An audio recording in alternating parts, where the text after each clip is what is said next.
Good morning, honorable members. And my dear minister, how are you? I'm good, Chair. Good morning to honorable members as well. You are welcome. Greetings to everybody on the platform. And I want to send special greetings to two people. I see Meonika Kwakwa. Are you here?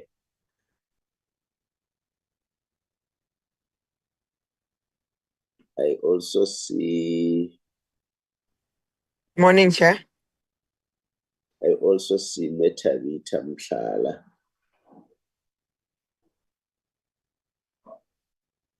Good morning.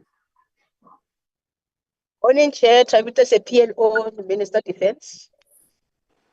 Yeah. Morning, Chair. Good morning, everybody. Let's start with your meeting. The meeting is open and you are heartily welcome. The agenda is on the screen. Maybe as a start, just to say, as per the directive of Parliament, that everybody, starting with the Secretary, when you speak, please show your face.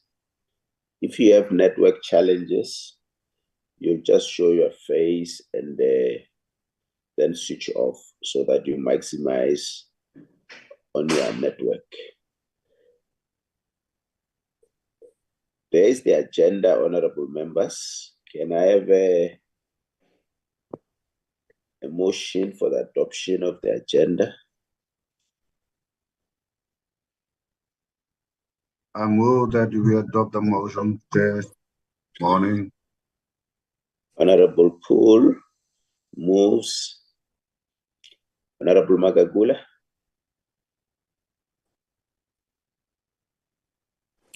I second. Thank you very much. The agenda is seconded. Is there an alternative view? The agenda is duly supported. This is what will guide us.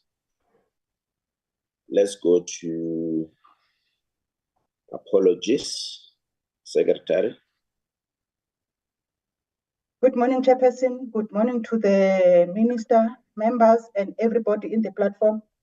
Chairperson, I received an apology that Minister Smelane is going to join us for a few minutes and then she will leave early.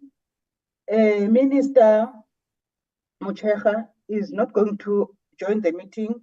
She is attending the cabinet committees, as well as the DM is also not going to join us, Chairperson, this morning. Thank you. Thank you, Secretary. Any other apology that the Secretary might have missed?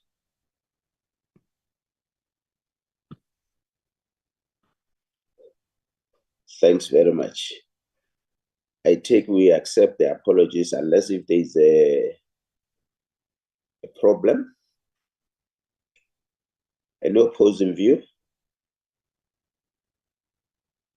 Nothing. Apologies are accepted. Honorable members, like we were told that the Minister of Human Settlement will be leaving not long to attend to cabinet responsibilities. The Minister of responsible for military veterans will not be able to attend because of cabinet responsibilities. I'm going to... Yes. Okay. And maybe let me also apologize. I have a bit of recording in progress. My voice might not be what is expected.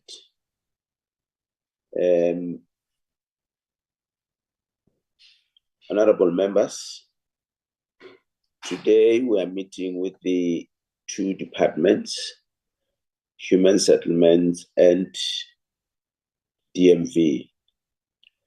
The provision of human settlements for military veterans is a joint responsibility of the two departments, Department of Human Settlement and Department of Military Veterans, with the Department of Military Veterans responsible for verification and additional financial resources. As a result, the Department of Military Veterans is confronted with several challenges in managing the beneficiary list for housing support to military veterans. This includes the difficulties in locating eligible veterans, incomplete or inaccurate information on the database, and issues relating to the identification of suitable land and service delivery. Linked to this is the low approval rates for benefits, particularly in the mortgage bond subsidy assistance program. For instance, out of 20 applications processed, only 4 met the qualifying criteria, leaving 16 veterans disqualified. The question is then, to what extent is the Department of Military Veterans actively working to address these challenges through database verification, engaging with stakeholders, and ensuring that processes are streamlined?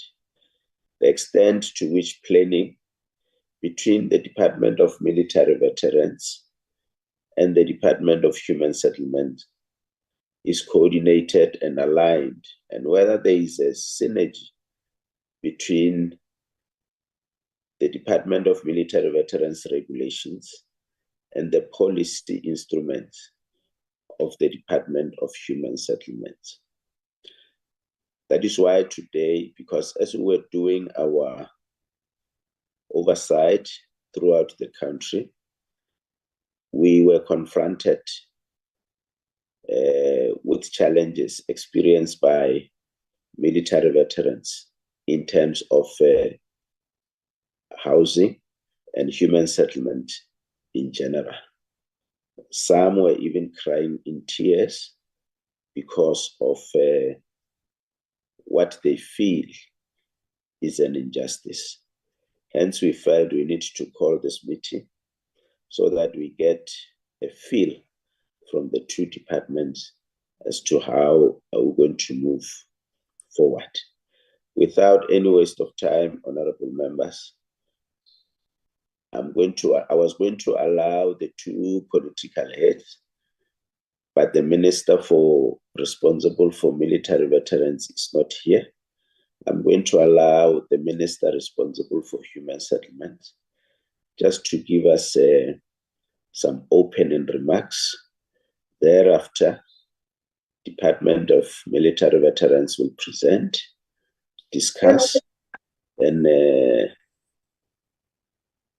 Secretary. Sorry, Chairperson, to interrupt. There is a DM for DMV in attendance, Chair. Oh, the DM is here. Okay, after the Minister of Human Settlement has made some political remarks, we'll then give to the DM of the Department of Military Veterans to do some political remarks.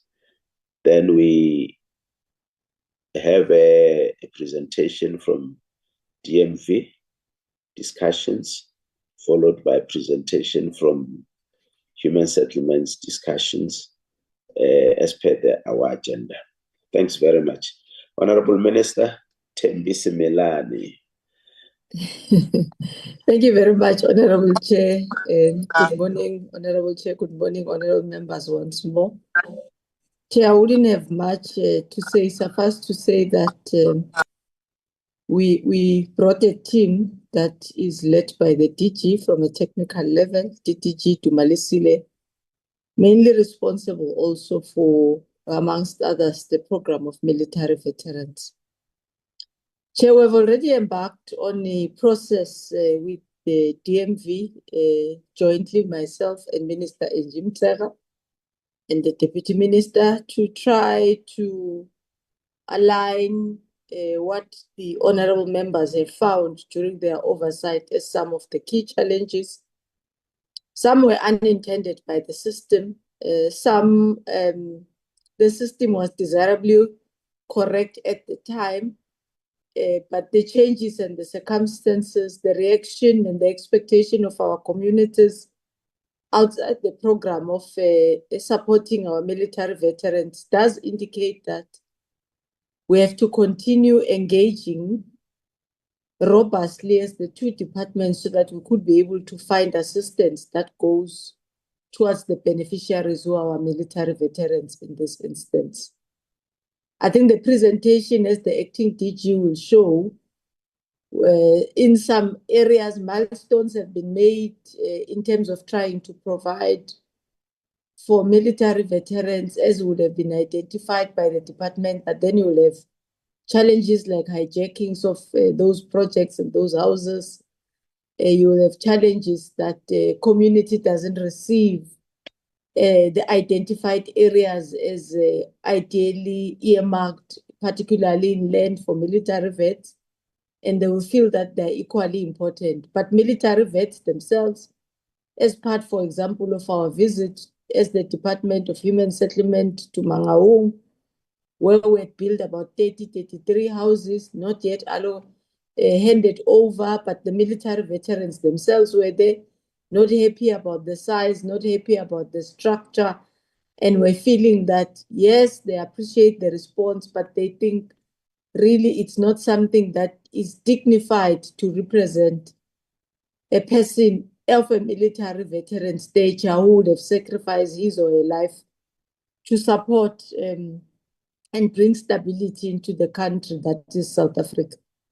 So, Chair, I can only say that we have given ourselves with Minister Mtsega and the DMs a target that we should have refined at least an action plan which we could be able to come back to this August House and say, what do we hope to be the outline of how we will review our policy one, how we will review our beneficiary list. I think the presentations will show provincially some 4 provinces have already tried to move with regard to verification of the beneficiaries being military veterans.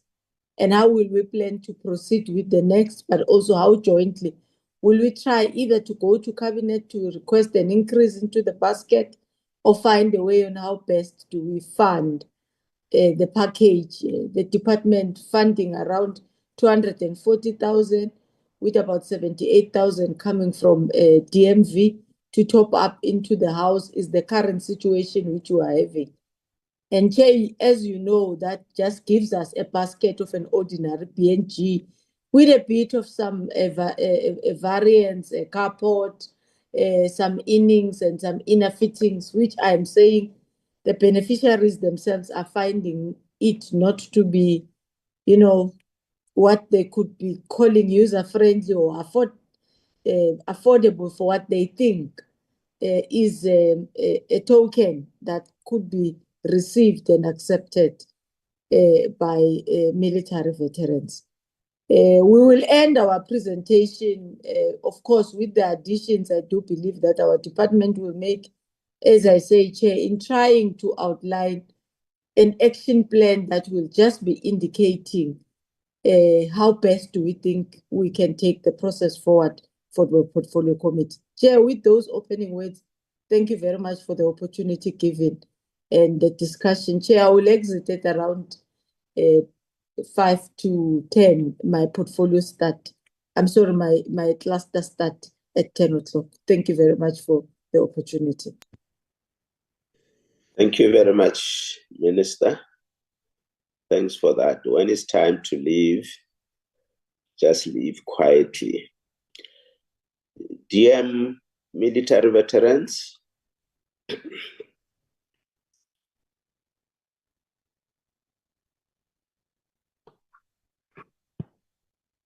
Can we get your opening remarks?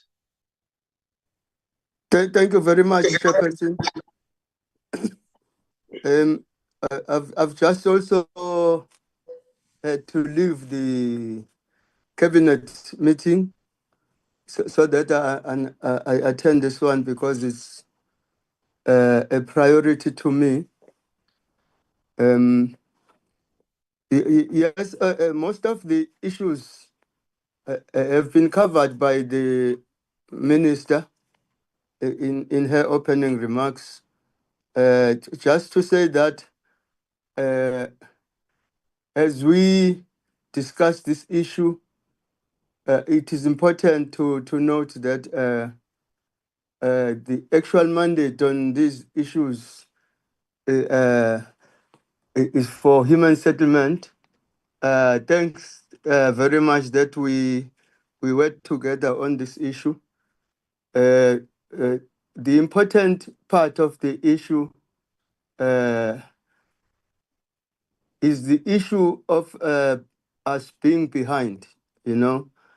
There is a lot of demand on this particular issue, but we also understand that generally there is a serious challenge with regard to houses in South Africa. As a result, we do expect some challenges on this issue. There are a lot of military veterans who have no access to the issue of houses. Even those that have received these houses, the model remains a challenge. We don't think that the model fits the military veterans. But also at some point in time, the most serious issue is with regard to verification process. There are military veterans who are entitled to this. Somehow, somewhere, they don't have access. There are those who are not supposed to have access to these houses, but sometimes do get. There are those who invade. The community members do invade those houses that are delivered by human settlement. Wrong people invade. Sometimes it's military veterans who are not properly registered, but they do have sometimes invade these human settlement. So we do have those challenges, but we have felt that we need to work very closely with the human settlement department. So we believe that there must be a staff from defense working very closely with the human settlement. But I must indicate that currently there is that arrangement. All we need to do is to improve that. The issue of verification as well, from DMV side, we are quite very busy trying to complete the process. It's a hard process to do, but we have to. Some of military veterans, when they pass away, it takes time that we know this one passed away. He or she is no longer around, but it's a difficult situation, but we are trying. I hope that I covered some areas, but the minister said almost everything. Thank you very much.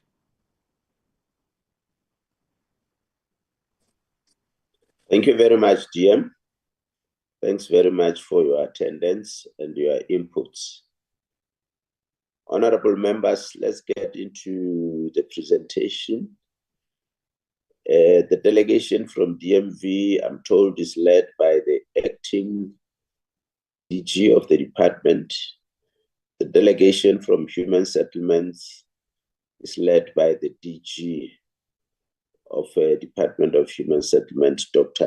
Alec Muyemi. Let's start with the DMV.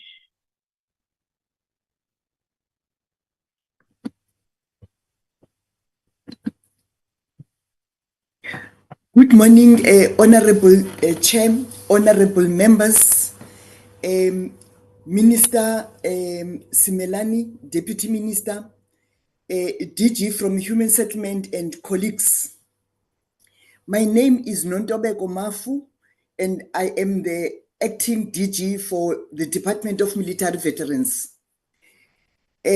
Chair, with your permission, I will not be staying with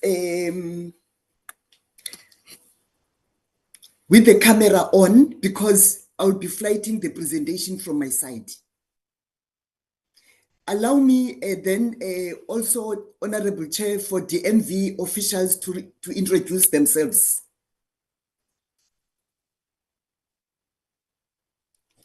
Through you, Chair. Yes, they can continue. DMV officials.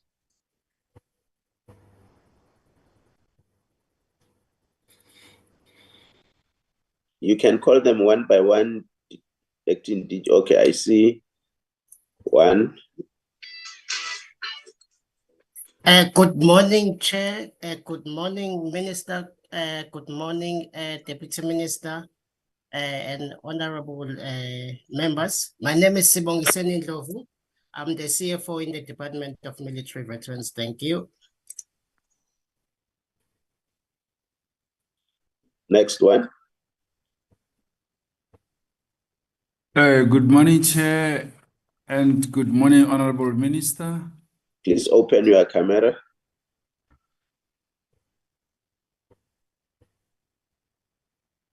Continue. Yeah,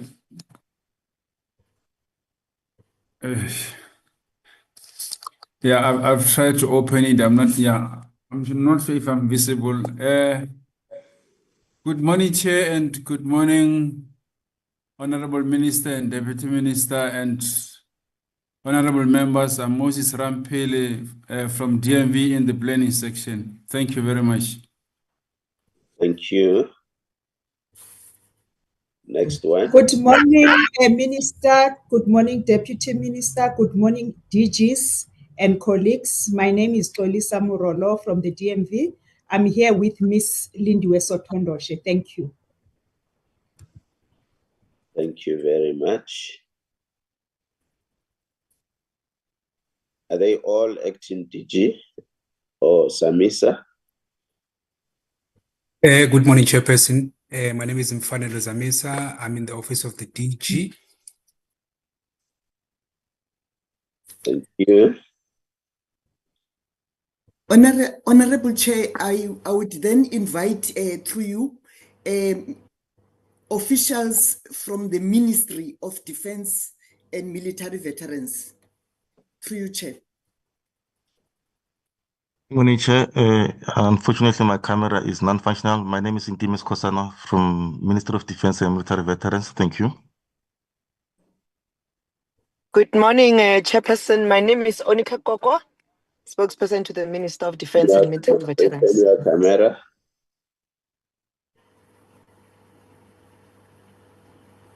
Okay, thank you. Next one. Good morning, Chair. My name is Siyabonga Nkontwana. I'm the head of office from the Office of the Deputy Minister of Defense and Military Veterans, Honorable Mkhungo.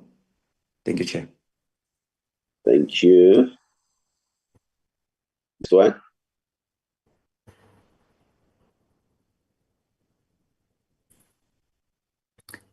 Honorable Chair, it would look like we have introduced ourselves, and I'm handing back to you, Honorable Chair. You can continue, DG, with your presentation. Thank you very much, Honorable Chair. The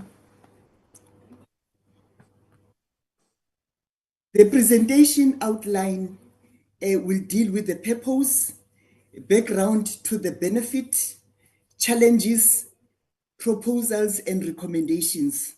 Before that, DDG, who's flighting your presentation?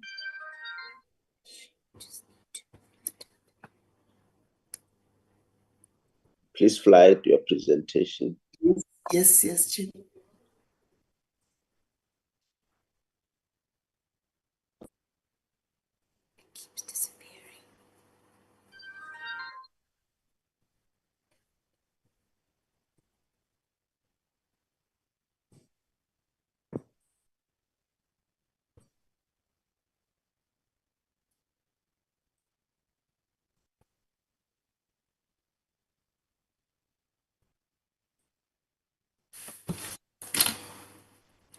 Chair, we are struggling a bit. We are connecting from Luanda.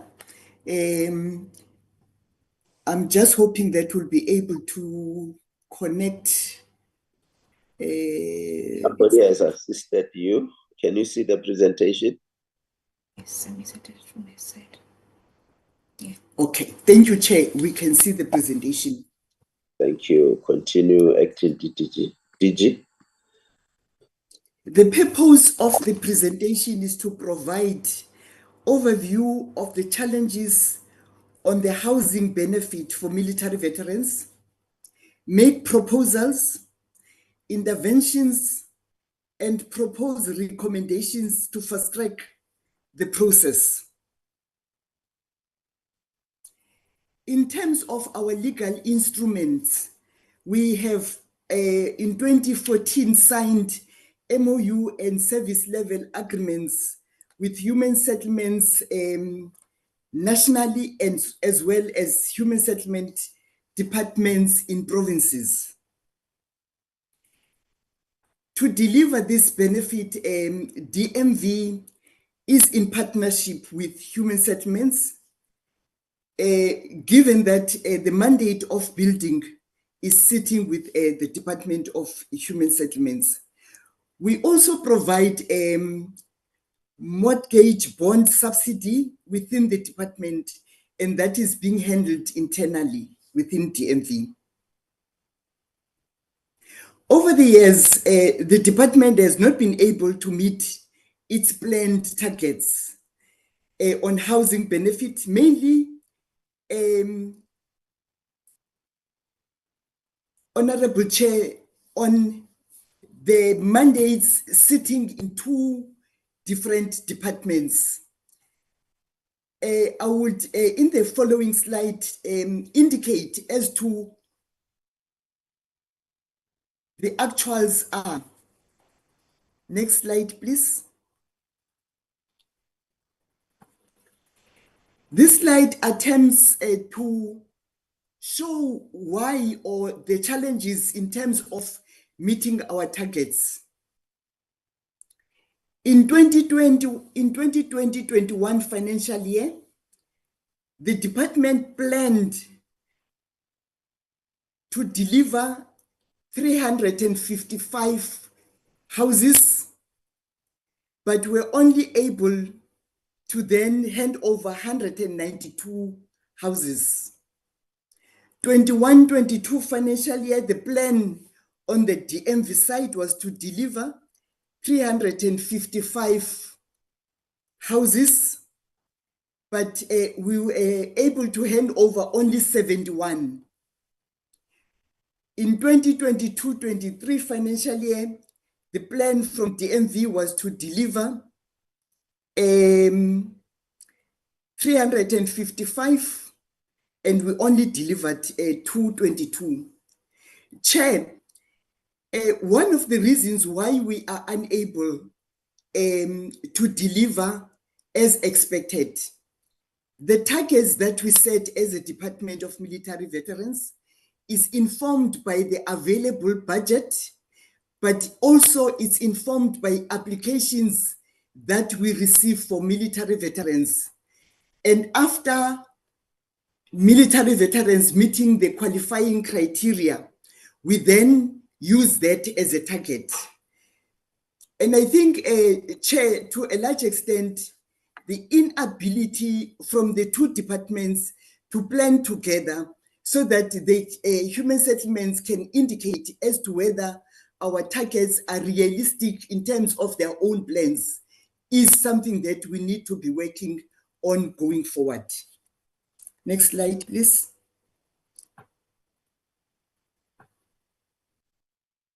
Challenges of housing benefit.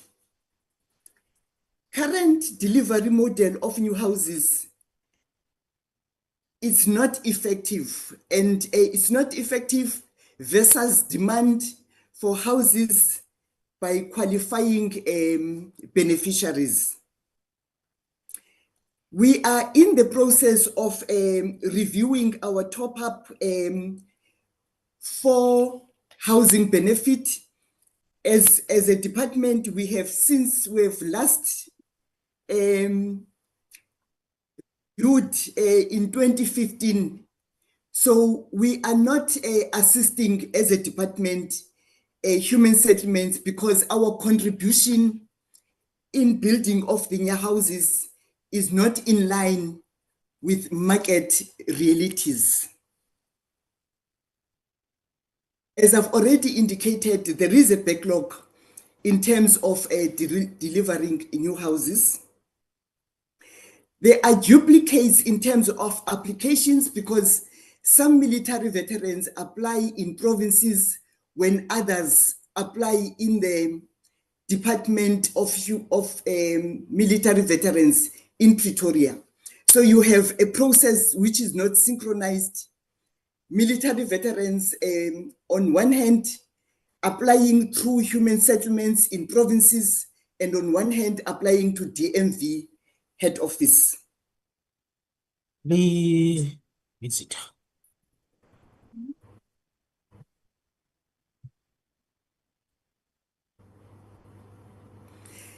In terms of provinces, there are challenges that have been shared with the department. Challenges like not having land, also having land at times which is not service. The vast spread of military veterans beneficiaries, especially in rural areas throughout the country. Sorry, TPG. Murolo and Ms. Kwakwa, can you close your mic, please? Thank you, Chair. And another challenge is illegal invasions, as alluded to by the minister. Some potential beneficiaries who are needy are not yet in the database of the DMV. As much as a military veteran might be qualifying, but if that military veteran is not in our database, then we are unable to provide that service. Chair, I must indicate that there have been a delay in terms of verifying beneficiaries and military veterans in provinces. But to date, our verification panel have been to 4 provinces, and they are continuing with the work, and we're hoping that by the end of this financial year, verification would have been concluded. Then that will allow qualifying military veterans to be in the database and then have access to the benefit. Another challenge we have is untraceable beneficiaries. Military veterans might apply being in Gauteng, maybe because they were working in Gauteng, but then they move to different provinces without updating that information in the department. So it becomes, at times, even though they are approved, it becomes difficult to trace them because the department will not have the details of where they are. Another challenge that we have seen, we are providing a 50 square meter for military veterans, irrespective of the size of the family. So the one size fit all approach is a problem for military veterans. There are complaints that Chair, that we get from military veterans of structural defects, and those defects show themselves after the handover. So you might find cracks, you might find other defects, but I do also want to indicate, Chair, that we have experienced houses that are handed over without electricity and also without water, which is a basic human right, but our veterans are then subjected to that. I also do want to indicate, Chair, that as much as houses are handed over to military veterans, about 60% of those houses are actually not occupied by military veterans nor their dependents. Military veterans sell the houses they've been given, and at times they rent them out. So it is also a challenge for the department. Here is what we propose, Chair, that the department, together with Human Settlement, review the model to meet the needs of military veterans. So our delivery model must be reviewed. We also have to review our housing benefit regulations, especially on income and benefit thresholds amount. We probably must also look at decentralizing the administration of newly built housing benefits to Provincial Department of Human Settlements through protocol agreements with provinces, specifically with Premier's office's protocol arrangements. That we must trace beneficiaries of this benefit through the stakeholder management in each province. We also need to review the MOU and service level agreement with DHS. I'm proposing, Chair, that we replace the MV mortgage settlement subsidy with First Home Finance administered by Department of Human Settlement.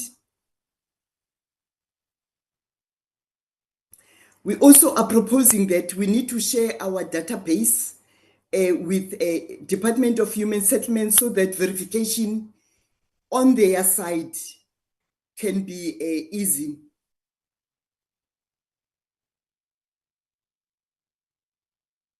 The DMV should provide subsidy up to the benefit threshold on a sliding scale on the first home finance to provide military veterans in partnership with Human Settlements.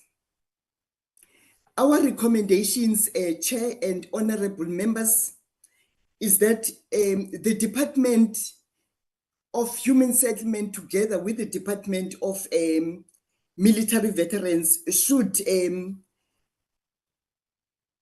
plan a joint strategic session, but we then invite in that strategic session both the Department of National Treasury and also AG South Africa to enrich the process. That we sit as technical teams with specific timeframes and deliverables towards a fit for purpose delivery model. As I have alluded, Chair, that the intention is to review the model that we have at the moment. that one size fit all standard of a 50 square meter. Sorry, Chair. That quarterly progress provided to portfolio committee on regular basis. That the Department of Military Veterans concludes its verification process, and that we establish proper protocols jointly by DMV and Human Settlements from construction up to occupation by military veterans. As the minister had indicated that we are currently using probably outdated protocols, so we need to review and re-establish those protocols. With that, thank you very much, Chair. We'll take questions and comments. Thank you. Thank you very much, Acting DG. Let me check with the DM of DMV whether there are additions.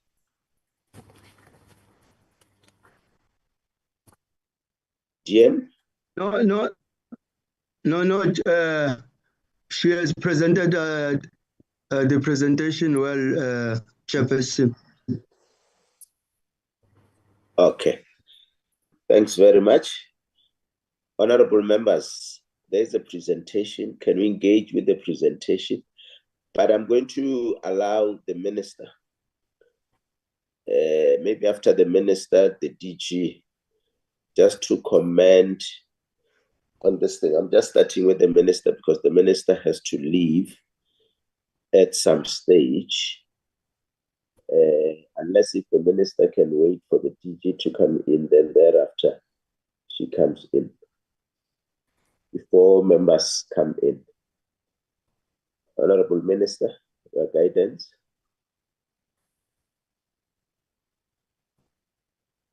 Or is she gone already? Okay. DG, just a comment on the presentation. Thank you very much, Chairperson. And good morning to the Deputy Minister of Military Veterans, and good morning to yourself, Chair, as well as members of the committee and my colleagues in both the two departments. Chairperson, just to highlight that we have been in engagement with DMV relative to this matters, and to also indicate that we have had our own technical min-mag with provinces.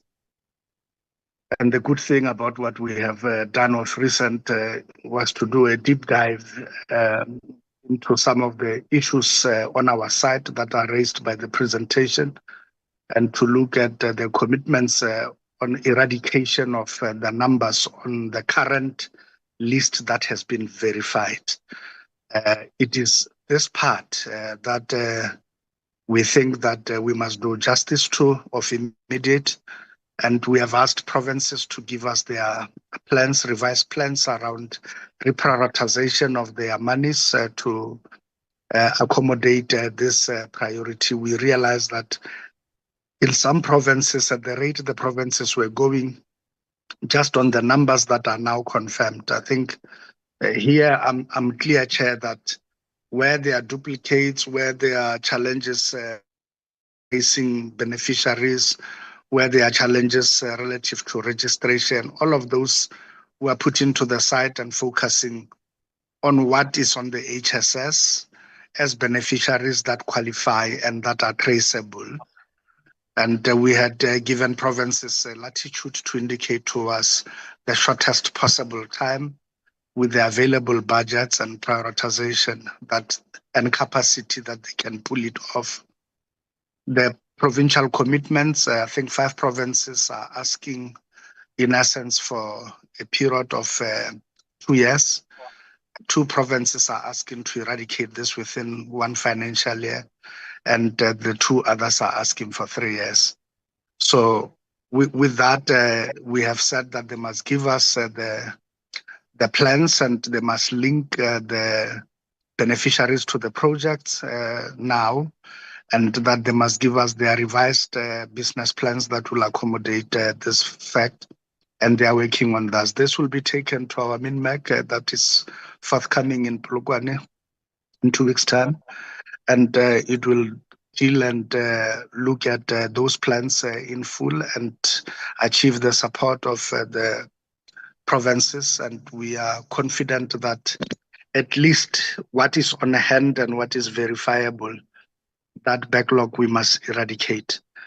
What is of concern, though, would be the measures that the DG Mafu is pointing out to, that we need to then close in quickly on harmonization of our registration processes, and the fact that what is with DMV already and as confirmed by them needs to be given over to us to be able to do that. We have also taken a resolution to ask, and Minister has directed the MECs to actually, the MECs of Human Settlements, to actually hold community imbizos with military veterans in their provinces, and to engage the Department of Military Veterans to also be participatory in those community engagements, with the viewpoint of further doing the verification and the tracing exercise, and that we are able to then clean up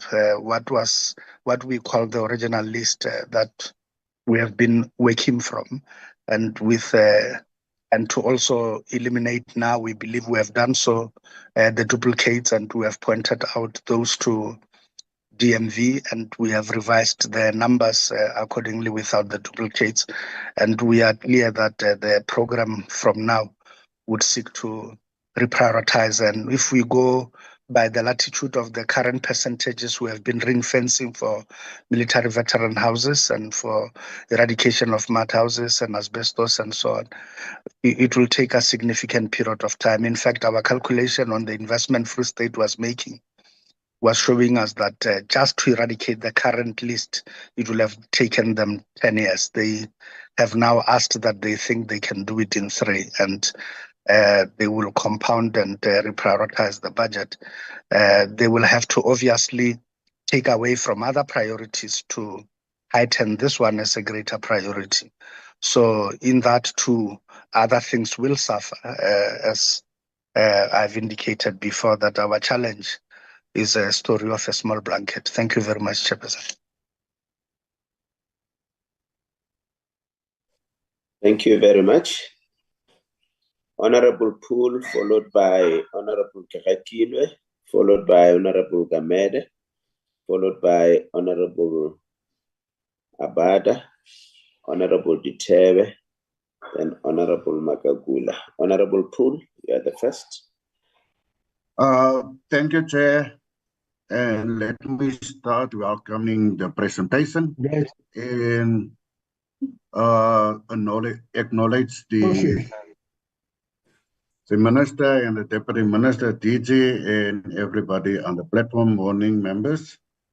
Chair, I want to echo what you said in your opening remarks. During our oversight in Free State, there was a huge unhappiness amongst the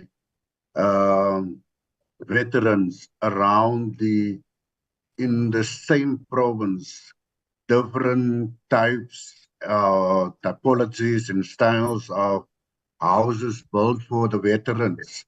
And it caused a lot of frustrations.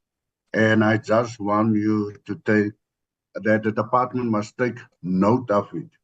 But Chair, according to the presentation, if you come to slide 5, the outcomes, audit outcomes, you observe a decimal failure is noticeable.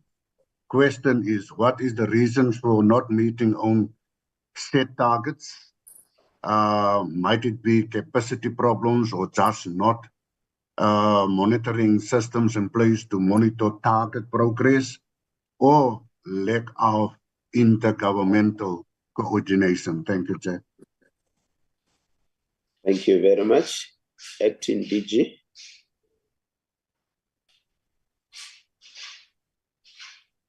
Or your delegation.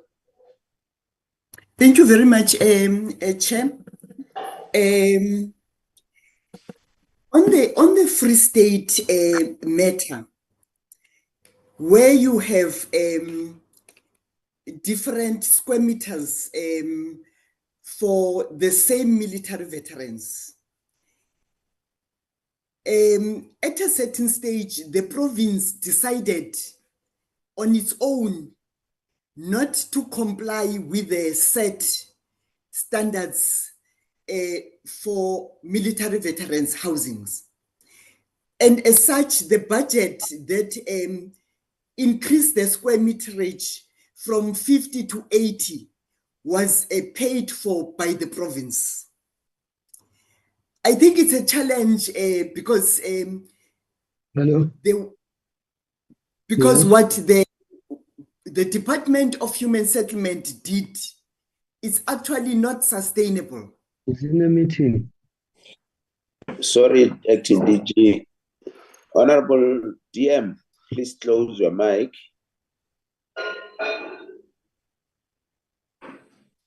Thank you, Chair. So Sorry,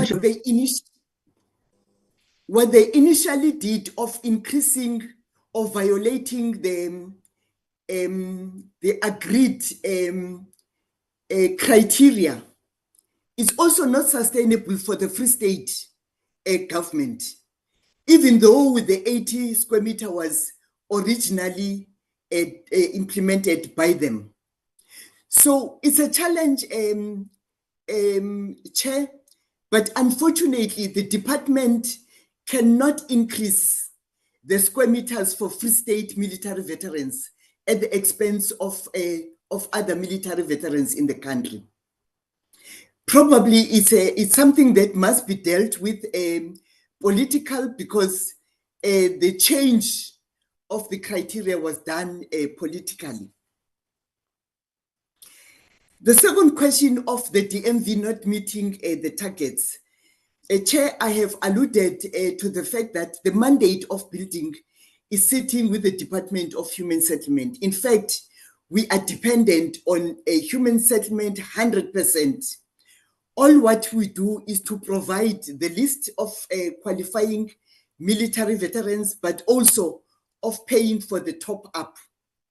In terms of when houses are built, it's something sitting with a human settlement, but it is, as DG Mawame was saying, there is an intention of eradicating the list of those that qualified and approved, but without houses at the moment.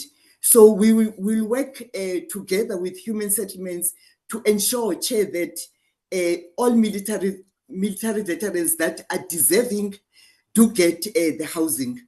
Thank you.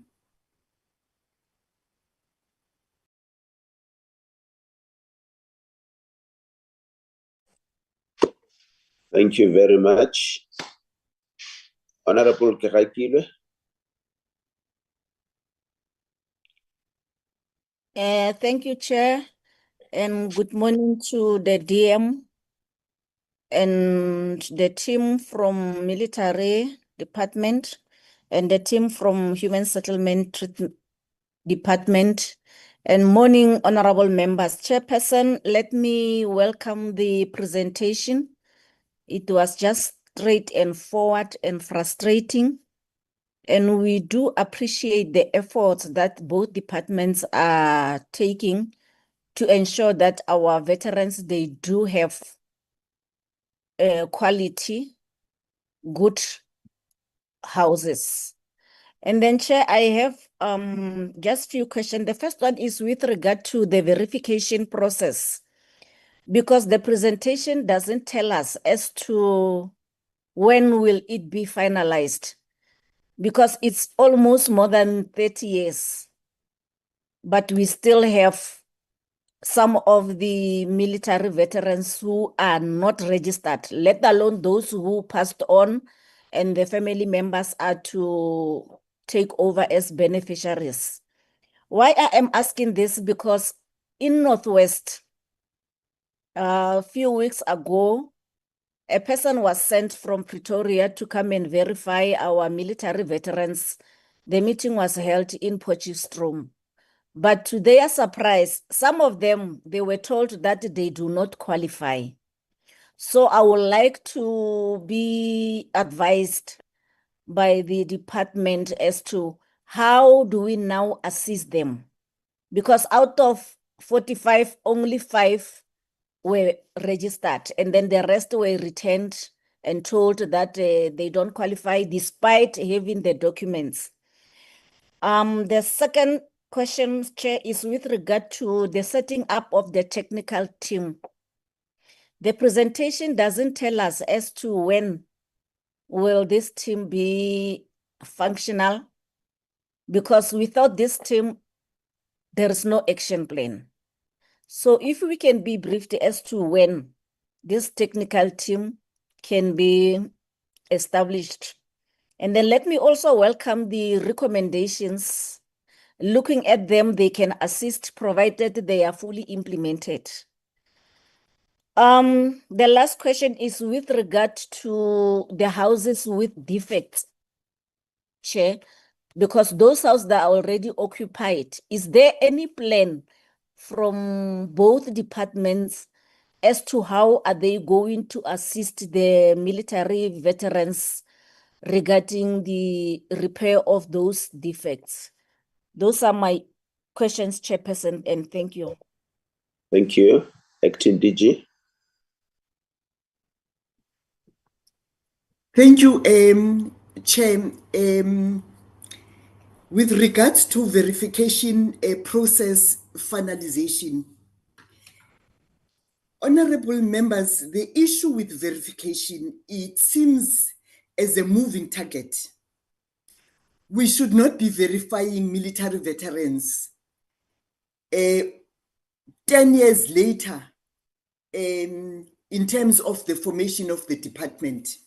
But we receive applications every day. It is a moving target, and it is posing difficulties in terms of meeting that moving target. We have, as a department, gone, for instance, to the Eastern Cape.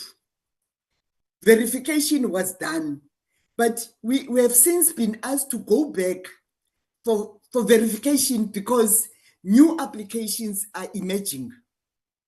So I guess, Chair, the issue is of the 4 pillars of the struggle.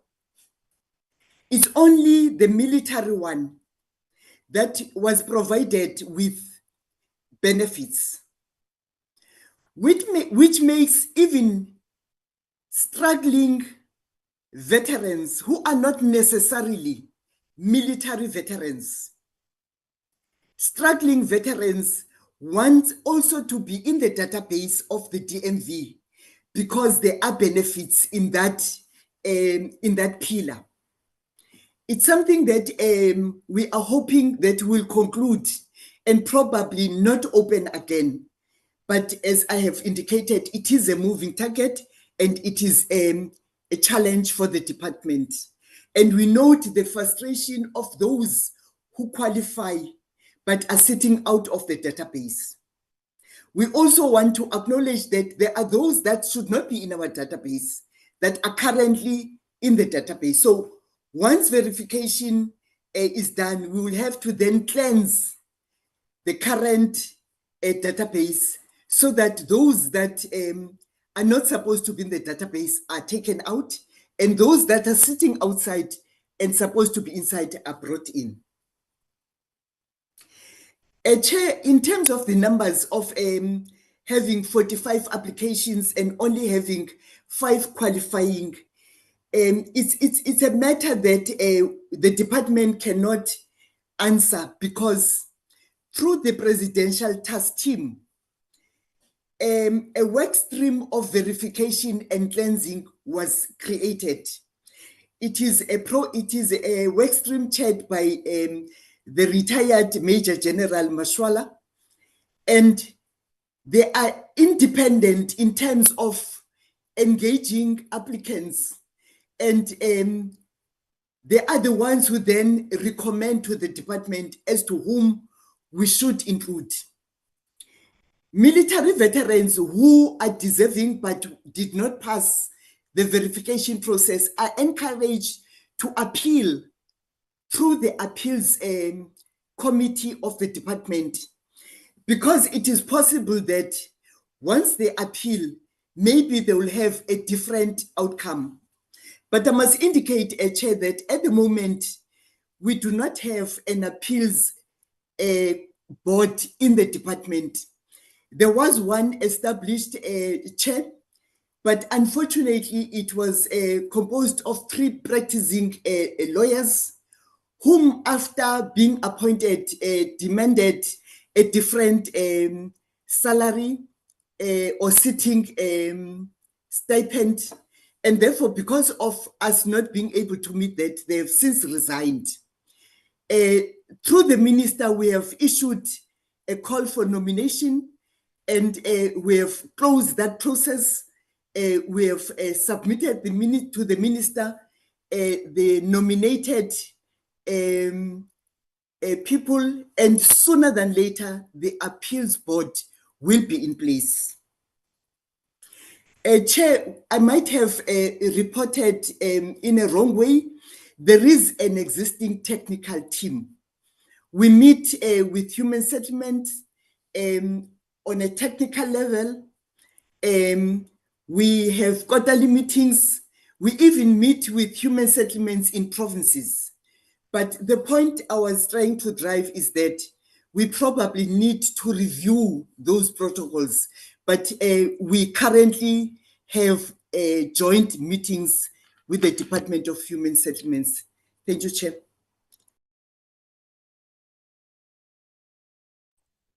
Thank you. If one official from the Department of Human Settlements wants to add, you will indicate. Honorable Gamede. Thank you very much, Chairperson. Greetings to our colleagues and also our staff now from our portfolio committee, and also greetings to the Department of Human Settlement led by the minister, which I think now she has attended to the next meeting, and now led by the DG, and also greetings to the Department of Defense and military veterans led by the DM, Honorable Mkungo. Chairperson, I think from my side, the acknowledgement of one size fits all standard of 50 meters square, if I'm not mistaken, housing resulting in different needs for urban versus rural areas is a crucial observation, indicating a need for more flexible and context sensitivity. In fact, context sensitive housing solutions. Mine to the Department of Military Veterans is that given the persistent failure to meet housing targets, as highlighted in the audited performance outputs, what specific measurables and also strategies or time-bound actions will be implemented to address the slow access to housing opportunities, beyond merely reviewing the delivery model and regulations? The presentation identifies several significant challenges, including land availability, service sites, widespread beneficiaries in rural areas, and illegal invasions. How will the proposed decentralization of housing benefit administration to Provincial Human Settlements Department effectively mitigate these complex on-the-ground provincial issues, and what support mechanisms will be put in place by the National Department of Military Veterans to ensure their success? Chairperson, when the acting DG of the military veterans started with the presentation, she actually mentioned quite a number of issues that are quite important, like that issue that keep arising from the side of the beneficiaries, whereby you find that from the initial point, there is a certain number that has been established, only to find that when you compare a number versus the actual project as it was planned, the deliveries, it does not meet each other. I understand they've encountered several problems. But I also think for me, it's just a recommendation, acting DG, maybe to address the issue of untraceable beneficiaries. I think the Department of Military Veterans should also establish a dedicated and proactive outreach program, utilizing community liaison officers, and also you can also utilize your community leaders and partnerships with military veterans associations. Imagine having a partnership with military veterans association together with our kings and chiefs. That collaboration is a very strong collaboration. Those people, they've got discipline.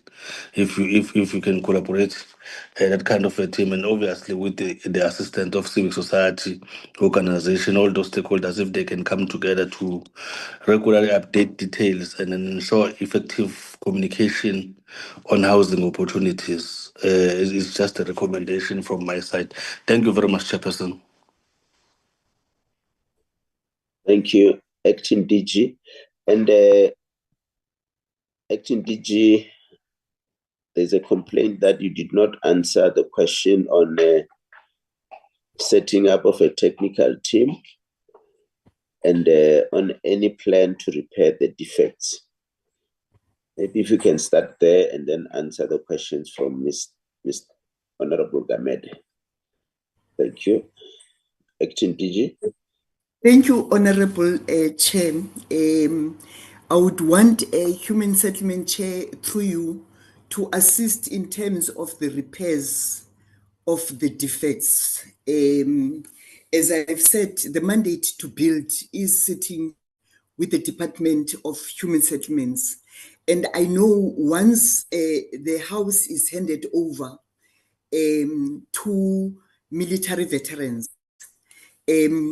the Department of Human Settlement kind of stand back after the handover. But it is the Department of Human Settlement that appoint service providers. And therefore, I think there might be an allowance between the contract they give to contractors as to after a certain period when there are defects, what will then be the way forward?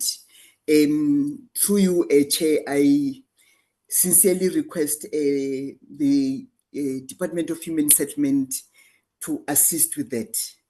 Chair, I thought I have answered the issue of the technical team, that I might have said it not in a correct way. We currently sit with the Department of Human Settlement. We plan to get together in terms of technical arrangements, and therefore it's a question of just strengthening and probably looking at what wasn't working in the 6th administration and what can we improve so that our technical engagements are effective. Through you, Chair, if you may allow a Human Settlement just to close off the issue of the of defects. Okay. DG.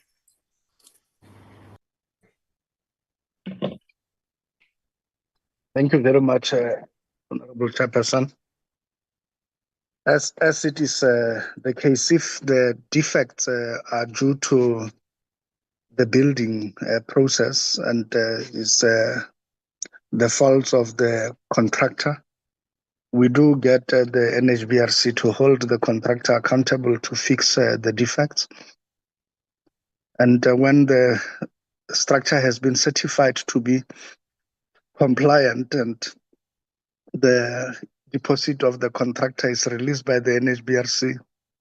Often this is where we find the difficulty in going after the contractor after certification had actually happened, that an engineer had signed off that the building was built correctly and well, and payment had been made, and the timeline of 90 days provided for in the regulations to allow for a person to stay in the house and to allow for a snag list for further repairs.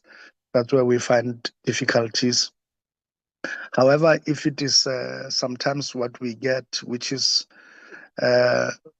damages due to normal wear and tear, as well as damages due to negligence on the part of the owner, there we typically do not step in. So the ones that I think are being raised are relative to where there has been certification that the building was built properly. And in this case, this has not been the case, that the contractor had been let off the hook, and damages have been seen, and we can confirm that they are structural. In those situations, we do two things. We follow the contractor still and try to hold them accountable to fix and repair what they have done.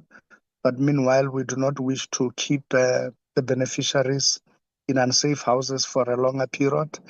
And where the assessment reports do indicate to us that we can repair, we then have a rectification program in provinces which seeks to rectify the defects that we may be seeing, with the view that we then make those recoveries from the contractor's consent. The challenge, of course, comes where if the defects are noticeable after perhaps the contractor had been liquidated or had no longer in business, and there the state steps in and provides for rectification work. We are cognizant, Chairperson, of the challenges relative to this matter, because often than not, due to the slow allocation of houses to beneficiaries, the period allowed for in the regulations come and pass before a person can actually stay in the house. And some defects are only noticeable when the person is already staying in the house, the beneficiary stays there, like a window that doesn't open properly, or a door that gets stuck, or cracks that emerge after use of opening pipes and all of those type of things and water.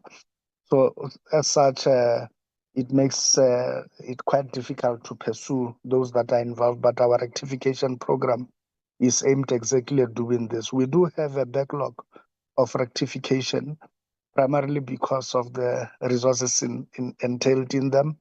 The bulk of our resources, we channel them towards meeting the targets of any year given in the MTS, in the MTDP now.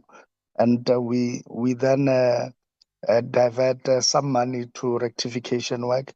And we also, it takes a long time before the NHBRC can actually finalize on the assessment reports, because the assessment report is not done generically. It's done on a house-by-house basis, and which sometimes takes inordinately a long period to complete.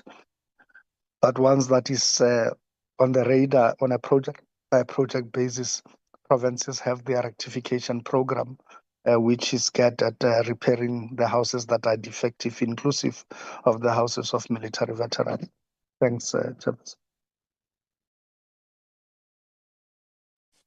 Thank you. Acting DG.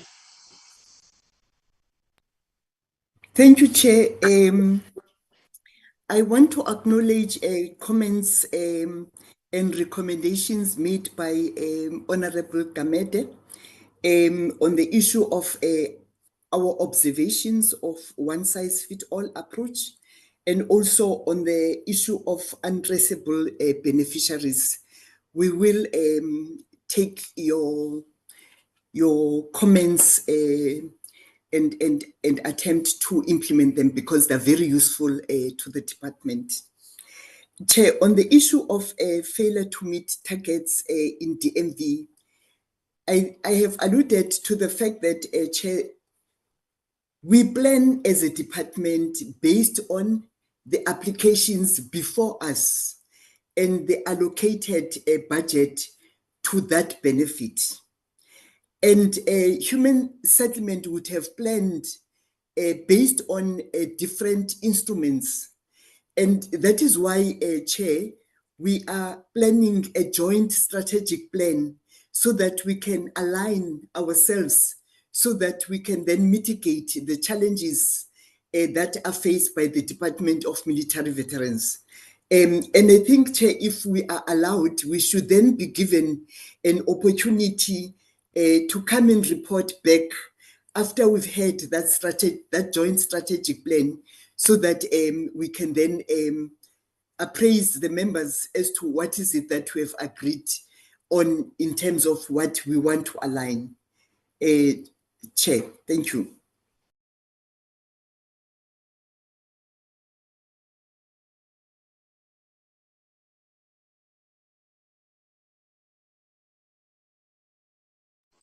Thank you very much. Honorable Abada.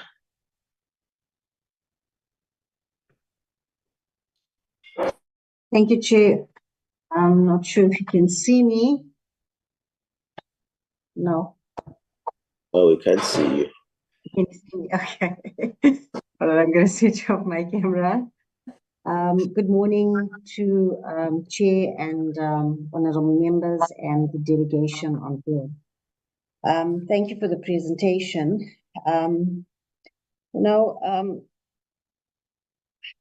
We've been here before, and it seems as though that we continuously in the same spot. We don't seem to be moving.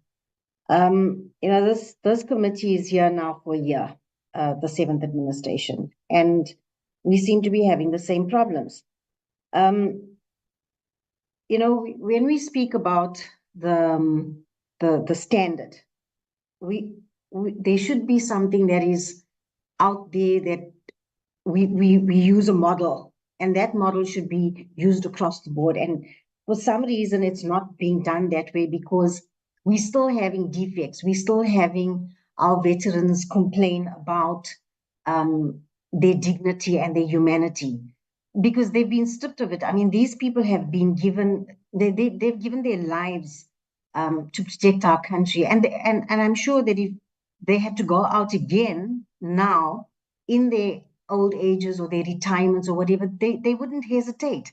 So I cannot understand as to why we are putting them in a situation like this and degrading them. That's how I look at it. And yes, I welcome the fact that the acting DG said that they want to come back and give us more information and tell us what's going on. But for me, this is all on paper. We need action. We need to see things happening. The presentations, yes, it helps us to see what the departments are doing, but we need to start letting or seeing something happening with the people, not on paper. So, having said that, I've just got a few questions, some comments and recommendations. My questions are, why is the Department of Human Settlements continue to allocate funds towards the military veterans housing program, despite knowing that the Department of Military Veterans has failed to produce a credible, verified database of beneficiaries, effectively sabotaging delivery? What disciplinary or consequent management actions have been taken against provincial departments and officials who have continuously failed to meet their housing targets for military veterans year after year? And this is a problem all the time. How does the department justify its under expenditure in a program designed for those who risked their lives in service to the country, while billions continue to be wasted on the fruitless and wasteful expenditure elsewhere? My comments are, it is both disgraceful and shameful that those who fought for the liberation and security of this nation are still without roofs over their heads. The dysfunction and lack of urgency shown by the departments involved reflect not just a failure of governance, but a betrayal of the very people this government claims to honor. If veterans are left behind, it says everything about the true values of this administration. My recommendations to the department: an immediate joint intervention task team must be established between DHS, DMV, and National Treasury to clean and verify the military veterans beneficiary database. No further allocation should be disbursed until this is resolved. Implement conditional grants or performance-based funding for provinces. Link housing targets to actual delivery to stop enabling provincial failure. And lastly, enforce executive level oversight with monthly progress reports to this committee and blacklist underperforming contractors and officials. Thank you, Chair.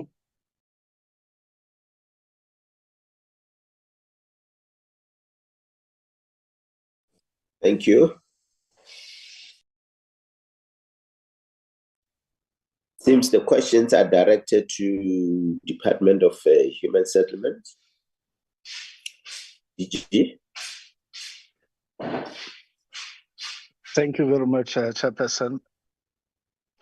Like we have indicated, and as I have said earlier, when the chair invited me to make additions to the presentation by DMV, I had pointed out, Chairperson, that we have recently did a deep dive into the matter so that we can fast track, at least on the available verified beneficiaries, those that are registered on HSS and for which we do not say these ones have a problem, they are just waiting for their houses.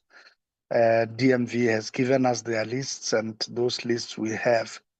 The challenges with the list we have acknowledged, we ventilated on it bilaterally and also internally in our department, and what to do with it. The duplications have been eliminated, and we are left with one aspect of traceability of some of the beneficiaries that are not duplicates, but we just can't find them. It is possible, as the DG DMV points out, that some may have already passed on and so on, but we have not willy-nilly removed anybody from the list.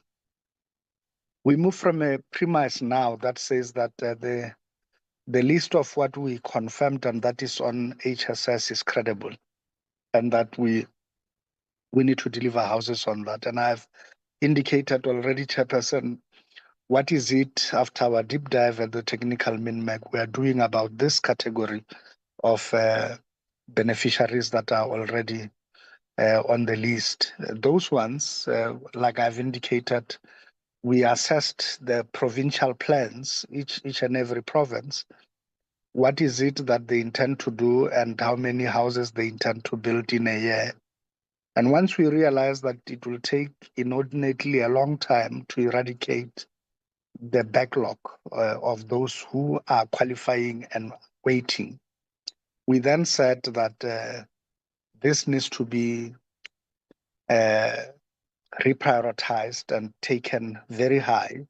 And the Minister of Human Settlements directed us that if there is a program we can say we are done with and we are focused on it and we complete and we get the beneficiaries and do so, let's do that. Rather, we have a healthy problem of what the DG DMV points out to, which is the ongoing and moving target, that as and when they verify beneficiaries and they send to us, that becomes a new list for us. And we no longer have the old list or the backlog of what we call the original list. That one we seek to clear within the next 3 years. In some provinces, as I've indicated, 2 of them are convinced they can clear that within a year because their numbers aren't so big and so great. And in other provinces, they are requesting for a 2-year period, 2 years to eradicate that entire list. By no means does this what we are doing stop the processes of resolving the other challenges. Even with this new plan, we will have another challenge, and which is what we would still need to engage with DMV, and DG DMV is correct that we need to realign, we need to revisit the drawing board. Why? Because historically, one of the challenges has always been the provision of the top-up, which covers the difference in square meterage from a normal RDP house to the square meterage we provide for a mill vet. Having those considerations in mind, if we fast-track our own program and we prioritize within the next 1, 2, and 3 years to eradicate the old list, the real question is, will DMV's resources in the next 3 years be able to match in terms of the top-up of what we are trying to do? And our contention, and which is what we put as a proposition to DMV, and which we will discuss in our bilateral and in our further engagements, is that if they give us the list of qualifying beneficiaries, they must give us a list with the requisite resources of a top-up that goes with that list, so that it makes it easy. We are not by any means advocating that the money must come in advance. We are only advocating that the list they communicate to us must be matched by the resources that are confirmed within their budget, so that if within that financial year the houses are built, then the top-up can then be effected. And I think that we are seeking also to eradicate one of the long-standing problems why some provinces slowed down in as far as provision of houses relative to the challenges related to the top-up matter. So yes, indeed, Chairperson, there's work that is being done. And by no means it should overshadow the work that has already been done, because we are not saying so as if we have not made a significant dent on the original list. I think we have made a significant dent on that list. And we struggled with verifications and with other processes. But once we do so, each time we are able to resolve on an issue, we are able to trace a beneficiary, we are able to remove duplicates and to authenticate the people DMV gave us, we are able to migrate those names onto the HSS, meaning that they now qualify as beneficiaries for houses. So that work is continuous. It has never stopped. There has always been action. The action is a result, at least with our portfolio, it's very easy. We could never say we build the houses and the houses are not there. So the houses are being built, and I think they can be pointed out and said, here we have built for military veterans. And there has been continuous handover processes of these houses, and we are still even building. Even in our current plans, slow as they may be, but there are provisions that have been made across all provinces for provision of military veteran houses in terms of the current percentages. We are simply accelerating on this slow pace, and we are accelerating and congesting the program to within the next 3 years, so that we eradicate the backlog on the old list. We will still welcome new verified beneficiaries as and when DMV brings them forth to us. But we are now saying that we should eradicate what has been there for some time. And we will therefore, Chairperson, beg to differ with the view that says that it's all on paper and there is no action on the ground. I think the action is there. Rather, we talk about the challenges that are related to that action. But action has always been there, and it has always been on the ground. Thank you, Chair.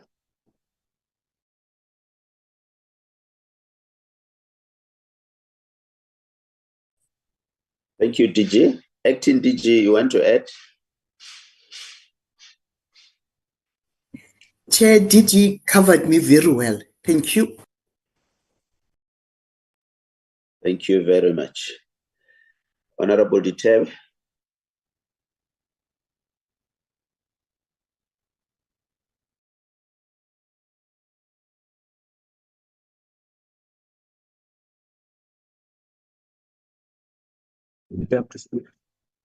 Chairperson, can you hear me? Chair? Chair? Please continue. We can hear you.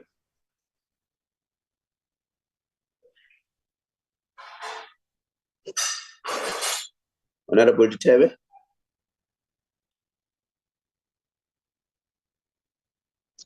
Chair, okay. Can Please you hear continue. me? Yes. Yeah, thank you very much. My apologies. Chair, the greetings to you, members, the DM, the two DGs and their teams. And thanks for all the responses that we have had so far from the two DGs. Chair, I'd like to ask, just with regards to the rectification program that DG Human Settlements referred to. And I think some of my colleagues have already spoken to this issue. With regards to our oversight visit, in this case to the Free State in particular, we of course heard the frustrations of the military veterans. We do know that in Mangaung in particular, we had some cases of satisfaction on the part of the military veterans to the last batch of houses that we went to that were very decently built, and even members of the committee agreed that there was generally decency in the quality of those houses. But in sharp contrast to those, the ones that we saw in, I think, Caleb Motsabi, or was it Silver City? Hillside. The military veterans, as you would have heard, were entirely unhappy, and it seemed that the contractor there was not held accountable. The contractor is a very established business person, and we would like, just beyond the broad statement of rectification, to be assured that at the very least on a quarterly basis, that we will receive an update as to what is happening with regards to rectification of the latent defects and other defects which may have arisen from shoddy work on the part of the contractor or contractors.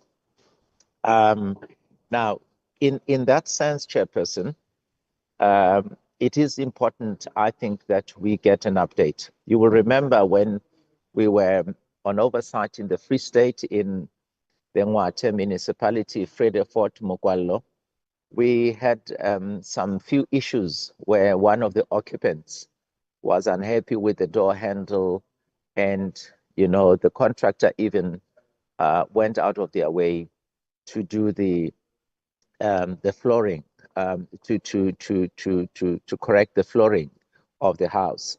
So those are the kinds of things that we are interested in.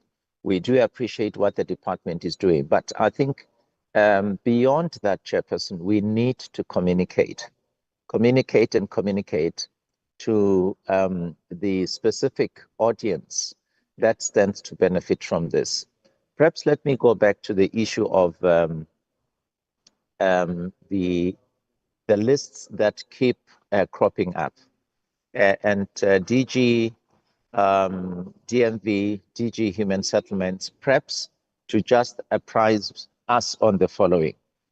Is it not the case that subject to the laws of natural attrition, we should not be experiencing a growing number of military veterans, to the extent that these are people, whether from the so-called non-statutory component or from the statutory component, that this number would naturally not be growing, but declining due to attrition.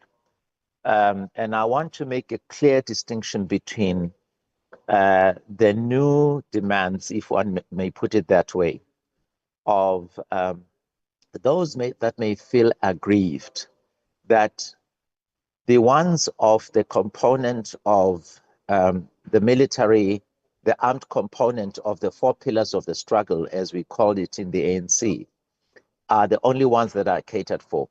I'd like the department to speak for now, and I know it may sound technical, because, you know, we need to, at the moment, talk about military veterans. And can we have answers based in respect of that number? Is it likely to grow?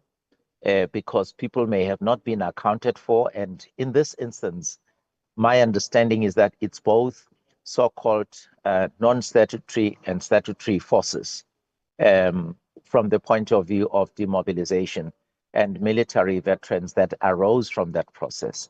So we would like the two departments to talk to that component for now.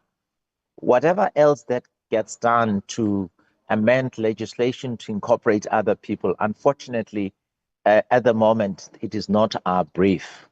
And one is not saying this to strike a chord of lack of empathy, but because the resources that are there are resources that are allocated for that particular component. So that being so, Chairperson, I would like to know whether that number keeps growing on the basis that people could not be fully accounted to, or as and when people retire from the army, then that number grows, which certainly is not my understanding, but I stand to be corrected.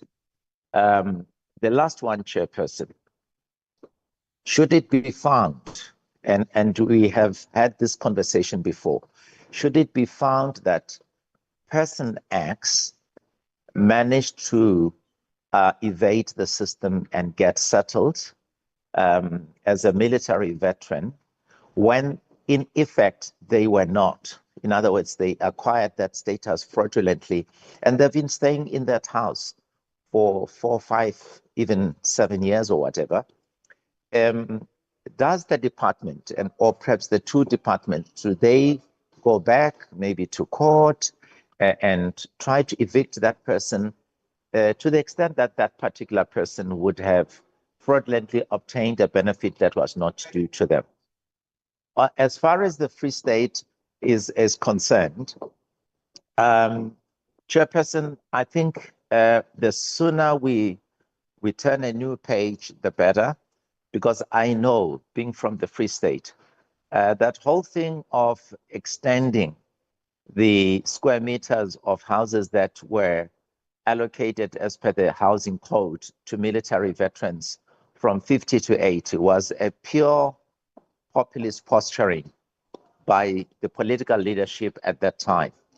And I think, once again, it is important that we communicate with those that will benefit in the aftermath of that political posturing, populist posturing by the political leadership at that time, so that there is no sense of relative deprivation on their part, because certainly they will feel that way, even though it is not the fault of the Department of Human Settlements nationally or DMV.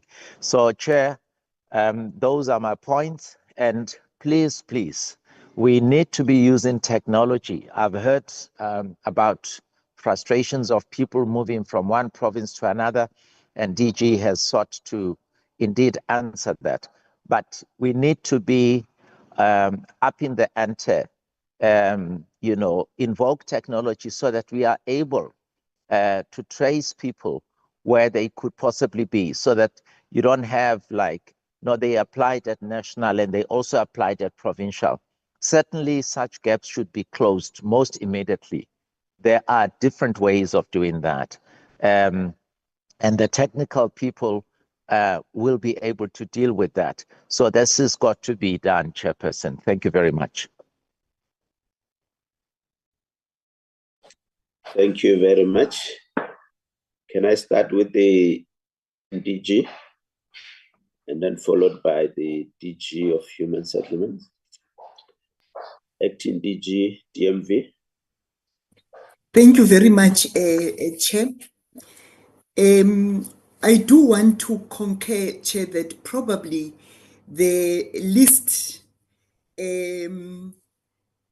of applicants should be decreasing. And as observed, in fact, it is increasing. Chair, we have a situation of a program which is run by the Department of Defense. It's called Military Service, Military Skills Development Program. It's meant for matric students who have just left high school, who want to have a military exposure as a skills process, and to a certain extent, it also helped to create citizens that are patriotic to the Constitution and the flag. In that process, they get exposed for 2 years. Others go back and further their studies. Others get absorbed by the defense and get specialized in different arms of service. But you then have those that come to DMV on the basis of our definition and claim benefits. It's one of the reason why we continuously have lists that are not ending, continuously having beneficiaries that are increasing. Remember, Chair, that those MSDS members would come with a force number which serve as a record that they were in military, and come and join the queue, even though they are in fact grade 12 students who went to defense just for exposure and did not get absorbed. It's one of the problems the department is faced with. The other problem that the department is faced with, there are serving military veterans who resign from defense and come and queue in the Department of Military Veterans. Of course, they are qualifying because they're not in uniform, they're not serving. But they then behind, after registering with the department, they go back and serve as reserve force members of the defense. And once we get to know that they are now with reserve force, we attempt to take them out of the database. Another problem we're sitting with as a department, during 1994, white males in South Africa were conscripted for a period of 2 years, just similar to MSDS program. And the observation that the department is having is that those white males that were conscripts are actually coming in big numbers, and they are registering themselves to our database. And they come with different expectations, but our observation is that pension and healthcare are their primary targets. Chair, this is, as I said, it's a moving target informed by different interests, and it is very, very difficult to arrest. We also have members that are currently uniformed, and when they retire, they come and queue in DMV, despite the fact that, in fact, they should have received their own benefits when they were serving. But they come and join the queue, and they might be qualifying some, but others might not. But that is the challenge we are faced with. Those come out of a National Defence Force today. Their interest in terms of benefit is mainly on skills and education support. Again, Chair, as long as we don't have synchronized processes, so that even though they might be registered in our database, but they get registered without accessing benefits. So I just thought I should then attempt to give that response, Chair. Thank you very much. Yes, okay. Chair. Continue.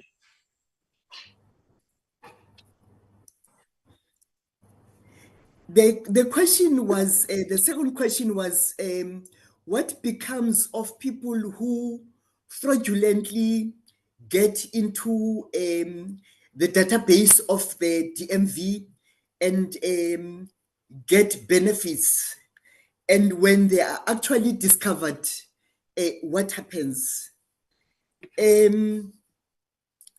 Chair, from our side as a department, we view people who get into the department fraudulently, not to the department, to the database fraudulently, as having committed a criminal offense. But Chair, I do want to indicate that to date, we have not prosecuted any of military veterans that might have been detected as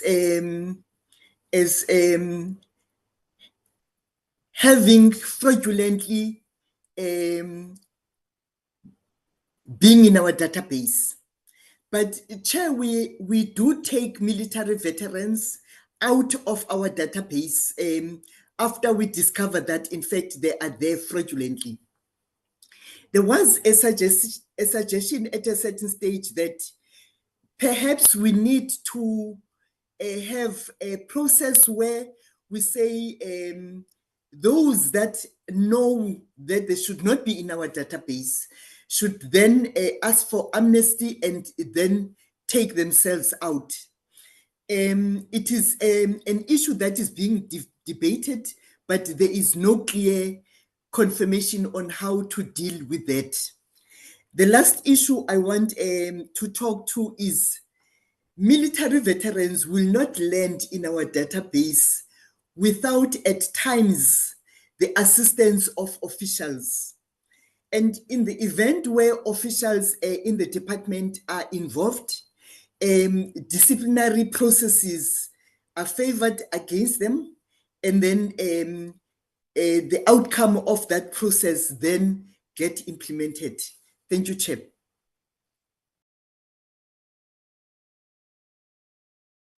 Thank you. DM, I see the DM has raised his hand. Do you want to add? Deputy Minister? Not necessarily to add, but to contribute in this process.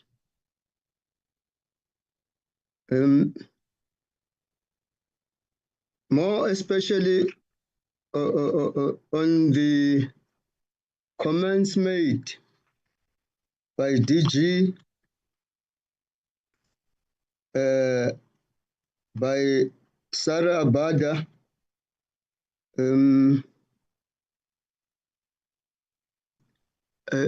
when I say DG, I mean Dr. Moemi.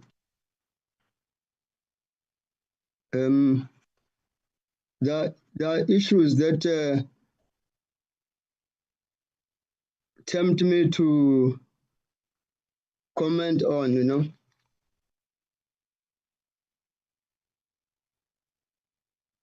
Look, the latter point, which has been made as a challenge with the understanding of the definition of military veterans, more that has been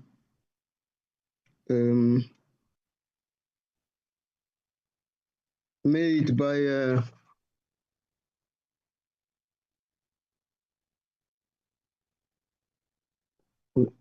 There's been a lot of those who commented. But the understanding is that when we speak of military veterans,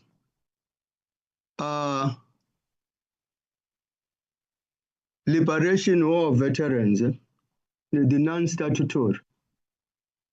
Then there are now those from statutory.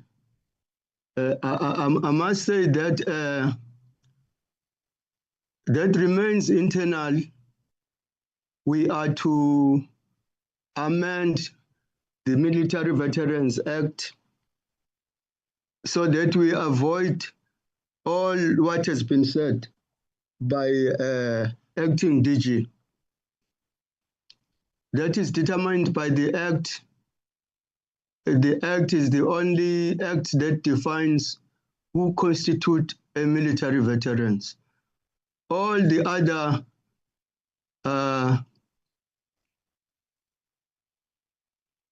other different categories that has been mentioned, like those who come and work, those become reserves, are subjected to the internal debate. The one who raised the idea that as we process this human settlement nature, they regard as those that he defined is politically correct. The issue of political posturing, that was the term. Who said we should not be experience growing numbers? That principle is correct, in that you should not be experiencing, but the material conditions where other people through the other doors become military veterans is under scrutiny. Because we really should avoid that. We may have a process of providing housing to our military veterans, to find that we're now providing that to the youth within the department, the defense. Those we are going to discuss that and accordingly correct it, because it might lead on the view that there's a pure posturing, So those are the issues that I said at this level. I don't think that it will be proper, but it is a concern from the human settlement, because you can't continue providing something that you now believe you're supposed to have exhausted. At this point, there must be a time when this is exhausted. That will be determined by the verification or completion of the verification process. I want to do this Northwest issue that we had 45 versus these 5 that qualified, Those were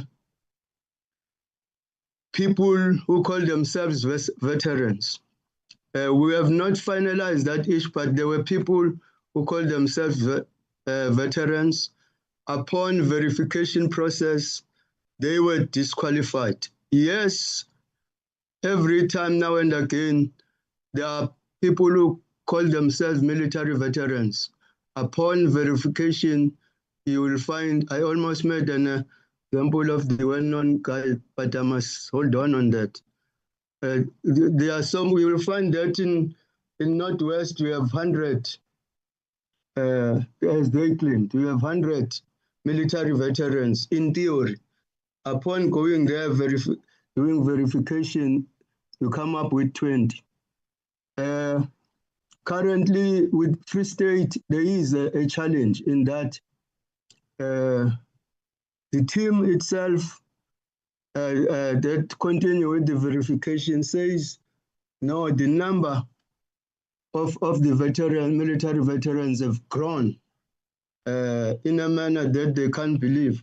They are disputing that. So it's internal. We have to go and further deal with that so that we exactly come out with the verified members, the exact number, because there must be an exact number.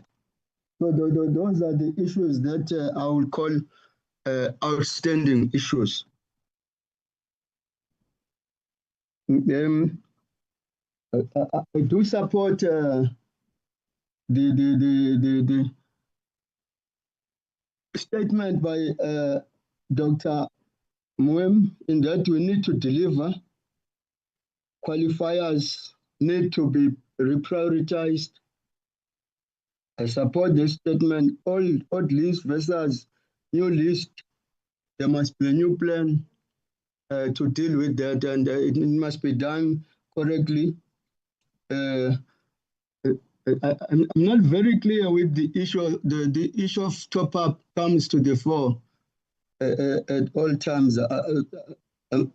I know about it, but I'm not sure whether the top up is money added to what the model of a house qualify, or it's a principle that we need to top up.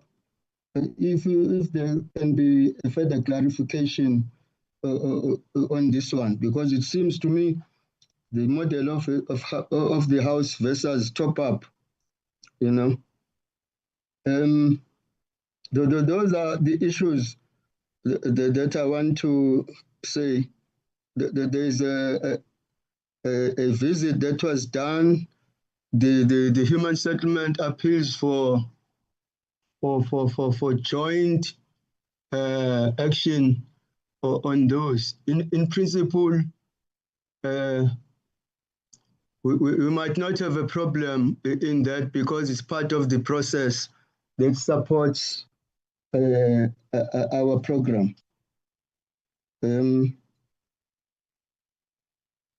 Those are the issues, except the clarity on this top up. The last part is an issue that has been raised with regard to the eviction. My understanding is that all those who invade houses should be removed quickly, because after 5 years, the law does not allow that to remove a person who have occupied a house for more than 5 years. Because there is another law that says after a certain particular time, I forgot the time, that you cannot remove that person even if he is found guilty. All you have to do is to provide an alternative house for that particular person.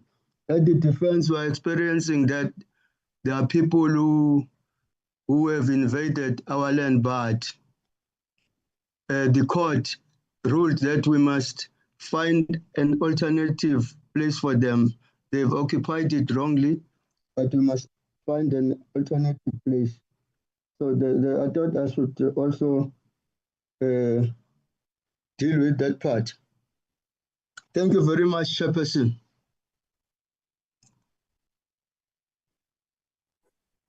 Thank you, DM. DG, can you come in and also assist the DM with the issue of top up?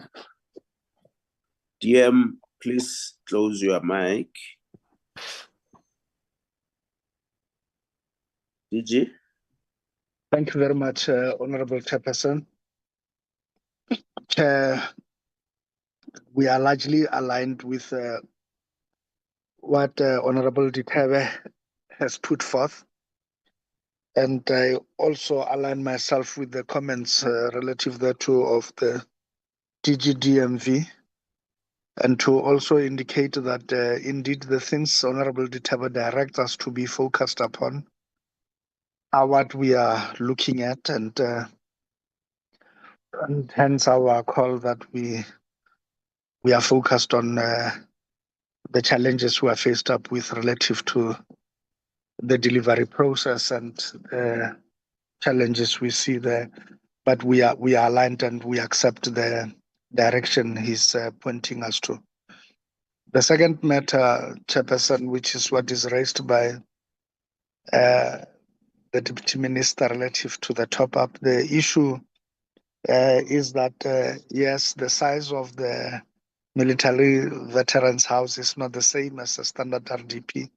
In terms of the protocol we agreed to earlier, and the agreement between the two departments was that military vets will have to be given higher than what the Treasury has provided to us in terms of square meterage and the amount of money that we have with the outputs of that. In order to remain neutral on that output, the difference in cost or in the quantum of what we get for a normal RDP from the Treasury, it was agreed that DMV will give us a top-up, which being the gap or the difference between the standard RDP house and the higher spec for a military vet. So that cost per unit has been agreed to between us and DMV. But of course, this is always claimed in terms of our accounting processes in areas. We do it because we largely work on a basis of the modified cash standard, which is applicable to both ourselves as well as DMV. And it is only, they can only experience or incur expenditure when the goods and services have been delivered. On their part, the goods and services are only delivered when a military vet or a beneficiary is allocated the house, and only then can the provinces claim the top-up, and can the top-up then come. So it's easier said than done, Chair, because this means that, and this is again the issue of the credibility of our list, because from an accounting point of view, they are able to do so, knowing that it can take a year or more to deliver that and to have the beneficiary moving into the house. And that would mean that accruals ought to be made based on the work in progress or the WIP list that provinces are compiling, and which DMV has to place reliance on for its own accounting processes to carry through. And even in other instances where it had provided aside the money and yet the beneficiaries have not moved in as at 31st of March each financial year, they would have perhaps even to apply for a rollover for that. And so the timelines, therefore, of waiting on a provincial level for money to then be received for that top-up often takes longer than it should be. And consequently, with the provinces having outlaid more money to build, it means that they are delivering lesser units than they are supposed to, owing to the fact that if the top-up has not yet been received, then it makes it a challenge. In previous years, we had been struggling a lot with that, where even in some provinces, 2 to 3 financial years would go without the top-up having come. And I think we are over that largely. And we are no longer where we have such a lot of backlogs around that, but it is still a challenge that we still need to finalize, and we still need to go back to the drawing board and to ensure that we are fully aligned in terms of the yield of the number of units and the beneficiaries aligned to those units and projects, and how much it will be. And for provinces, really, our own provinces, to indicate quite clearly at what point and how many of the houses are anticipated to have been finalized relative to the targets that we bring forth to the portfolio committee and in our APP. So consequently, that is a matter to be threshed out. We do not believe it's insurmountable. And we know that DMV is not hostile at all. It is actually eager to get us moving in this regard. But it's a matter that we must put our heads together to find an administrative solution to the alignment in terms of the rollout of delivery and when can the top-up be received. Thank you very much, Chair.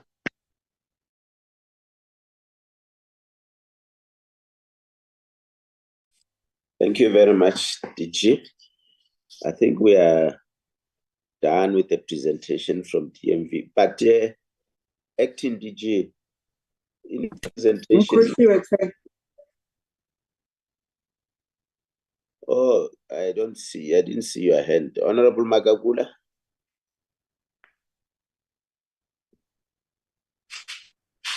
Thank you, Chairperson. Bonkombile. Thank you. In a problem, a connection. So, Chair, because some of my questions have been asked by my previous colleagues. Just I think on two matters, the type of the houses of the veterans are not the same.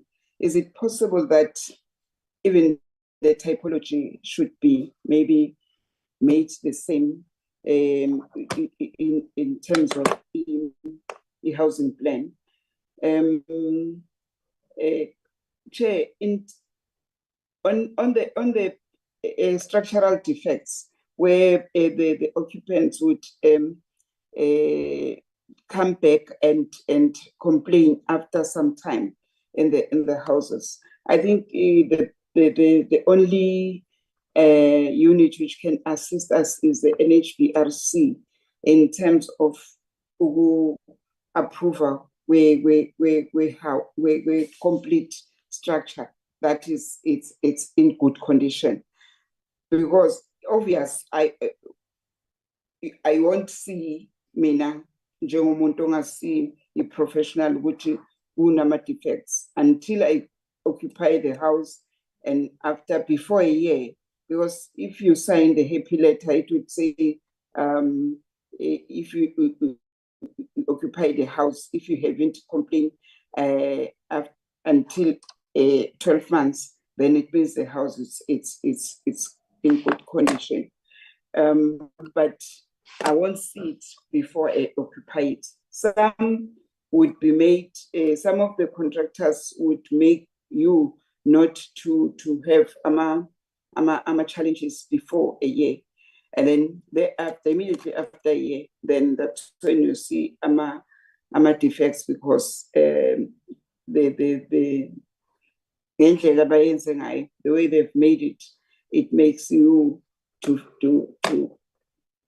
feel that it is a good a house completely. So I think the NHRPC is the one which can assist us. Uguti, is it true that this house cannot give a person problems within 3 months or 4 months? Thank you, Chair. Thank you. Acting DG.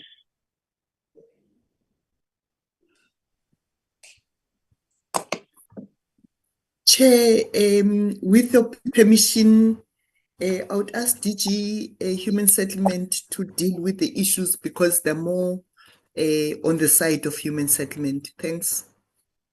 Thanks very much. DG? Thank you very much, Honorable Chairperson. Indeed, the matters Honorable Magagula raises are what we are grappling with. And I think it's matters that the committee had also raised with the NHBRC being our lead institution to look at the issues of deficiencies and to confirm. In effect, as you know, by practice, we direct all provinces and municipalities that all projects have got to be registered with NHBRC, and the NHBRC certification is a prerequisite prior to payment. And as the chair would have recalled, where there has been lapses we are now insisting that the NHBRC, as we have indicated, and also following the George building collapse, we are making new recommendations in tightening the system, but also even more importantly, extending the insurance packages and also the deposits that are held by the contractors, and that we start delineating and categorization of projects, and that where they are categorized at high risk, that even the longer period becomes applicable in this regard, and even measures are more stringent. We are alive to that, and we think that that being an effective mechanism will help us deal with these matters. And of course, we have to be even much more tighter in blacklisting companies that do not do good work and that do defective work. But we must also hold the engineers liable who sign off on defective projects. I think in other jurisdictions, you may have seen, following the earthquake and the building that collapsed in Japan, what did the Japanese government do to the engineers that certified their work and the building? And I think that we have to be much more stringent and tougher in our regulations about what we are to do. Right now, we largely absolve those engineers and we only focus on the contractors. But yet, these are the engineers that gives us the assurance to say that the projects are sound and that we actually can pay and hand them over to beneficiaries and that they are safe. So I think that, yes, we hear loud and clear, and it is a matter we are already working on, and spurred by the collapse in George, we have been doing the reviews. And even before then, as you may know, we had already reviewed the weaknesses in the system and had introduced a new law. We are working on the regulations. We did brief the committee about those regulations. And we think that all these measures taken together should be sufficient to deal with what is currently clearing weaknesses in the system. Thank you, Chairperson. Thank you very much, DG. Acting DG, in your presentation, there's somewhere where you say the communities are refusing military veterans staying next to them, something like that. Can you clarify that? Thank you, Chair. We've had instances where if military veterans' houses are going to be in the project, communities in that area would then indicate that they don't want military veterans to be allocated houses closer to where they live. I think it's informed by perceptions of individuals. It could also be informed by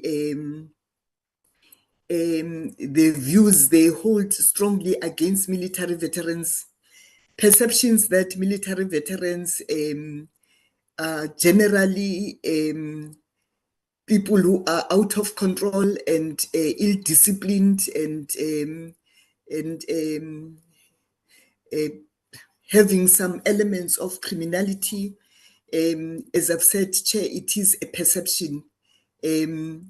We do manage it, even though we don't have control over it, in terms of explaining who military veterans are, the sacrifice they have made for the liberation of the country. But at times you succeed and at times you fail to convince communities. So it talks to maybe an aggressive approach in terms of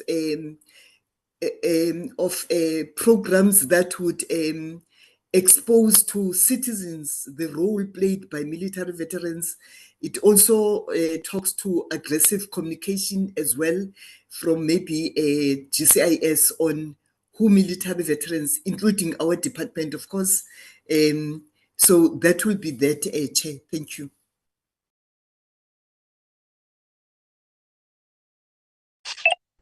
Thank you very much. Honorable members, I think we have engaged with the presentation from DMV.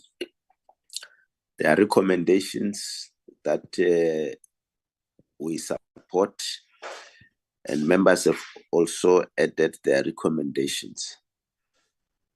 We just call upon you, DG and acting DG, to continue working together to make sure that we're able to service our military veterans.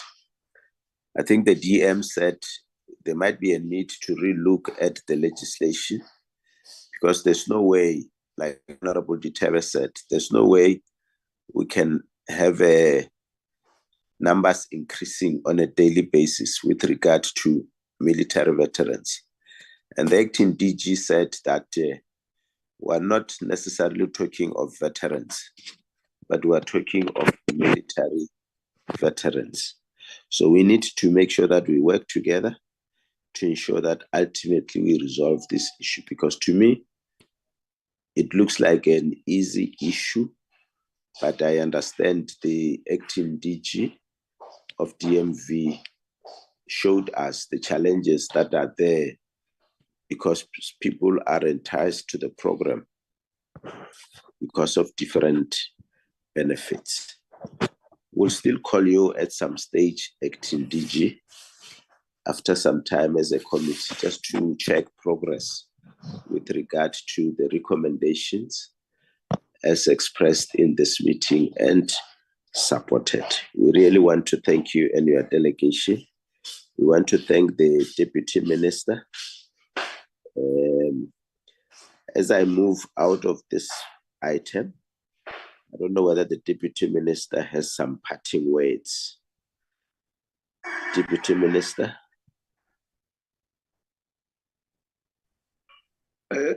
Thank you very much, DG.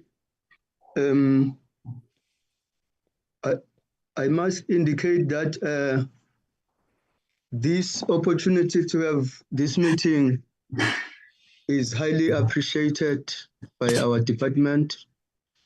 Of course, we have shared a range of issues that we could not thoroughly understand. This process have opened my eyes on other issues related to this kind of service delivery. Our military veterans have to enjoy. Some already are in enjoyment. Some are facing some challenges. We commit ourselves to speed up the verification process. It seems it will highly assist the process moving on. It's clear as well that the technical team have to make sure that they, from time to time, meet and clarify issues, engage on some challenges. We thank very much and appreciate the outcome of the meeting. It seems there is a clear path ahead. Thank you very much. Thank you very much, DM. If you have other issues to attend to, we can release the delegation of DMV led by the DM. But if you are not occupied, you can remain in the meeting. Thanks very much, DM. Thanks very much, acting DG, together with your delegation. Honorable members, let's receive a presentation from the Department of Human Settlement on the fourth quarter report. DG.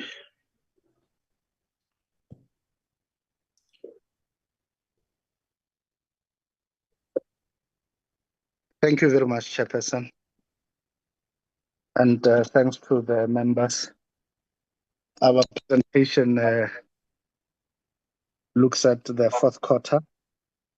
And Chair, as you may be aware, this now has largely been overtaken by events. This is the problem always with the fourth quarter, because we look at it when we had already done a lot, and this is as at 31st March 2025. And you are also aware that we have ready for first quarter of the new financial year, and we have also tabled the financial year, the annual financial report that has taken cumulative numbers inclusive of the fourth quarter. But we are by law expected to report to the committee on a quarterly basis, and we will nevertheless report despite the fact that we have already looked at the annual report and we have already looked at the cumulative numbers. So we can move to the next slide. And there in the next slide, Chairperson, and we can pass the purpose because I've spoken to this. And I'm not going to waste time about these slides. This one, you know, Chair, even this slide, you know, it comes every quarter. We can pass through here and through to the next one. And this too gives you a picture where in the fourth quarter of 24-25, 15% of the targets in the overall were not met and 85 were met. Go to the next slide. This represents a slight drop. If you can recall, in quarter 3 of the same financial year, we had achieved 100% of the targets for that quarter. But nevertheless, in the fourth quarter, the targets were like this, and this represented a 15% drop to where we were in the third quarter of that financial year. With a number of targets approved, if you look at program 1, only 1 target was not achieved and 8 of the 9 were achieved. In program 2, 8 of the 10 were achieved and 2 were not achieved. And in program 3, 5 of the 6 were achieved and 1 was not achieved. In program 4, all 4 targets were achieved. And in program 5, 4 of the 5 were achieved, and cumulatively 34 targets set and 29 having been achieved, with 5 not achieved, representing 85%. Can we move to the next slide? There, Chairperson, shows you the picture of the quarters. You can see we're going ramping up, and by third quarter we were at 100%, and some of the cumulative targets that we had to take on through, and with fourth quarter we are more thorough in verification and in determining and with attachments of portfolio of evidence, because it is in this quarter that indeed we are preparing for the end of the financial year. We were at 85% in the fourth quarter. Next, there, Chair, we do indicate the targets achieved and what they were in program 1.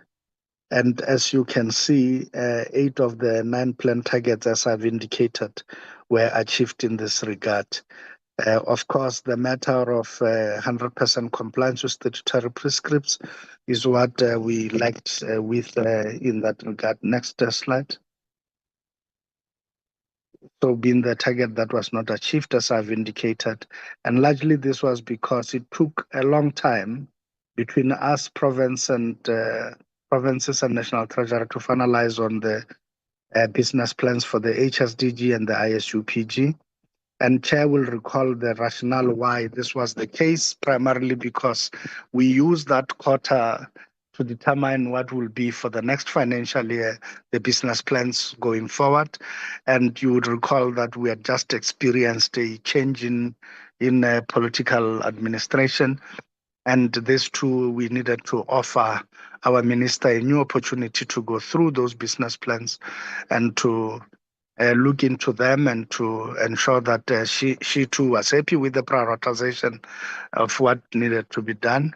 And we did request for the indulgence of the National Treasury, which we finally did submit to them, albeit the fact that it was after the set deadline in terms of our targets. We can move to the next one. In program 2, 8 out of the 10 planned targets were achieved, with 2 not having been achieved. We can go to the next slide to look at the ones that we had not achieved, which was the review of the Housing Act, which was not finalized. And there was a dependency on the approval of the white paper, which subsequently did come. and it was approved in this regard. And we then said we would have reviewed the housing code. We had started in earnest, but we had not finalized by the 31st of March.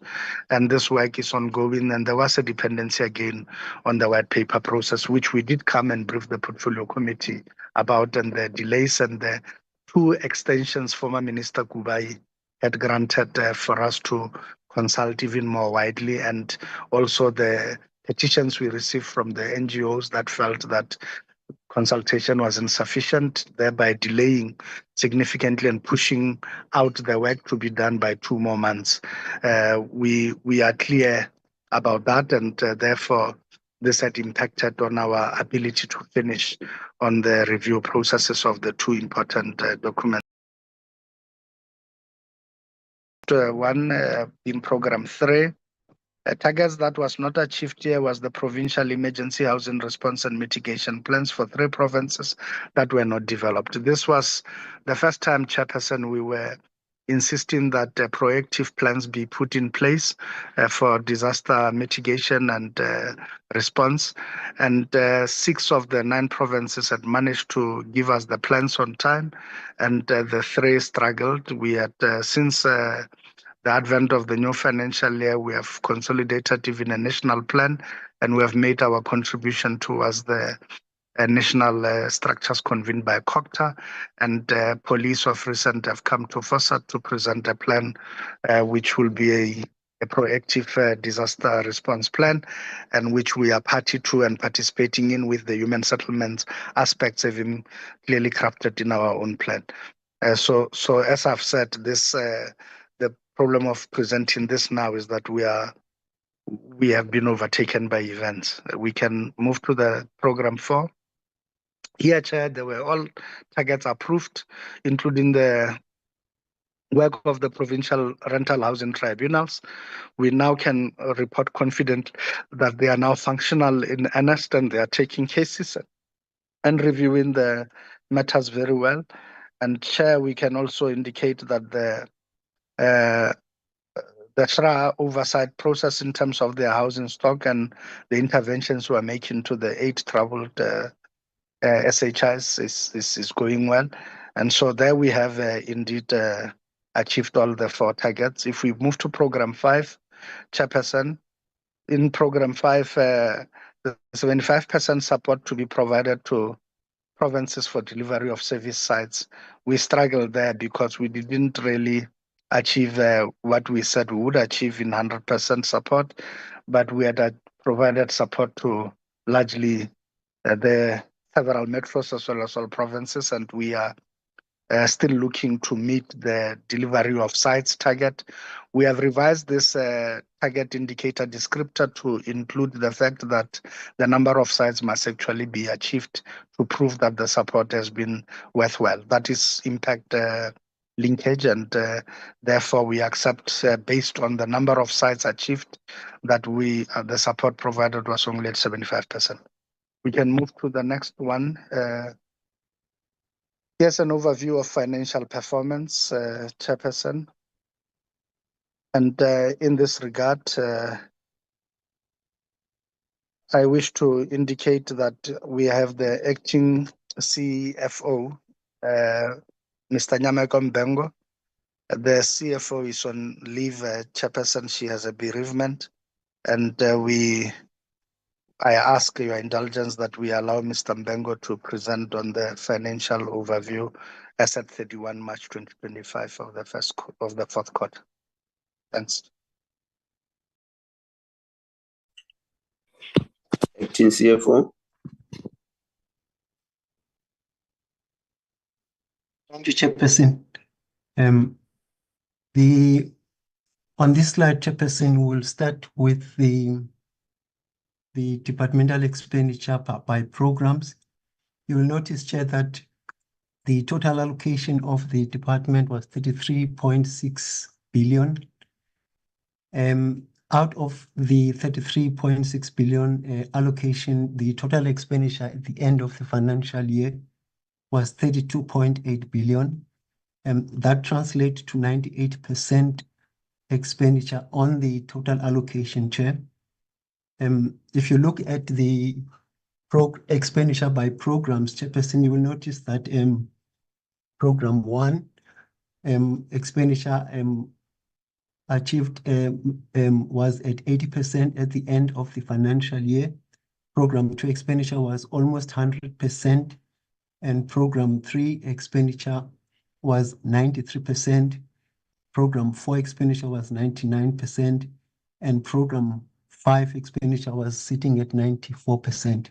If you look at total expenditure, Chairperson, by economic classification, you'll notice, Chair, that on compensation of employees, we achieved 88% of the total allocation. On goods and services, we achieved 66%. And on transfers and subsidies, it was almost 100%.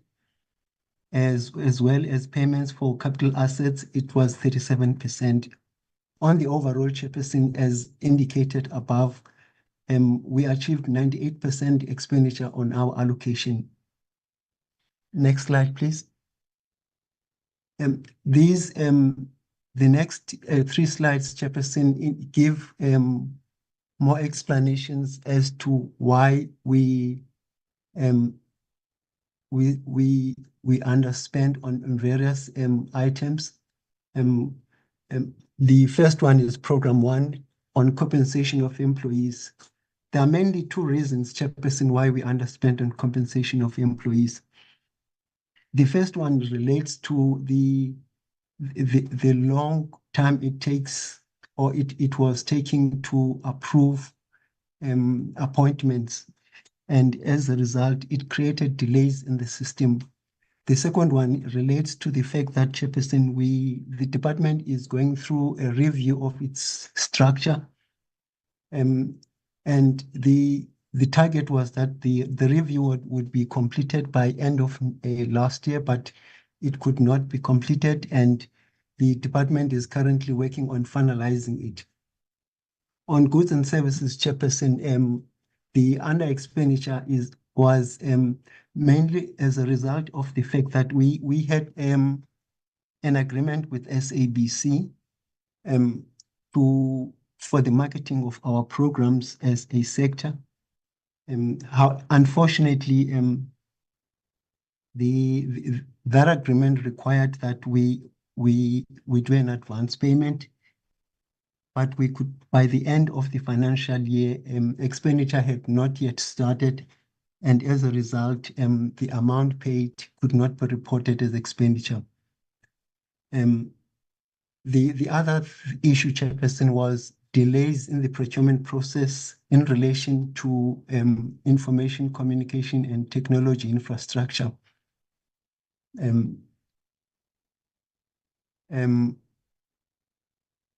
Can we go back to program 2, please? Okay. On program 2, Chairperson, it's the same reason on compensation of employees.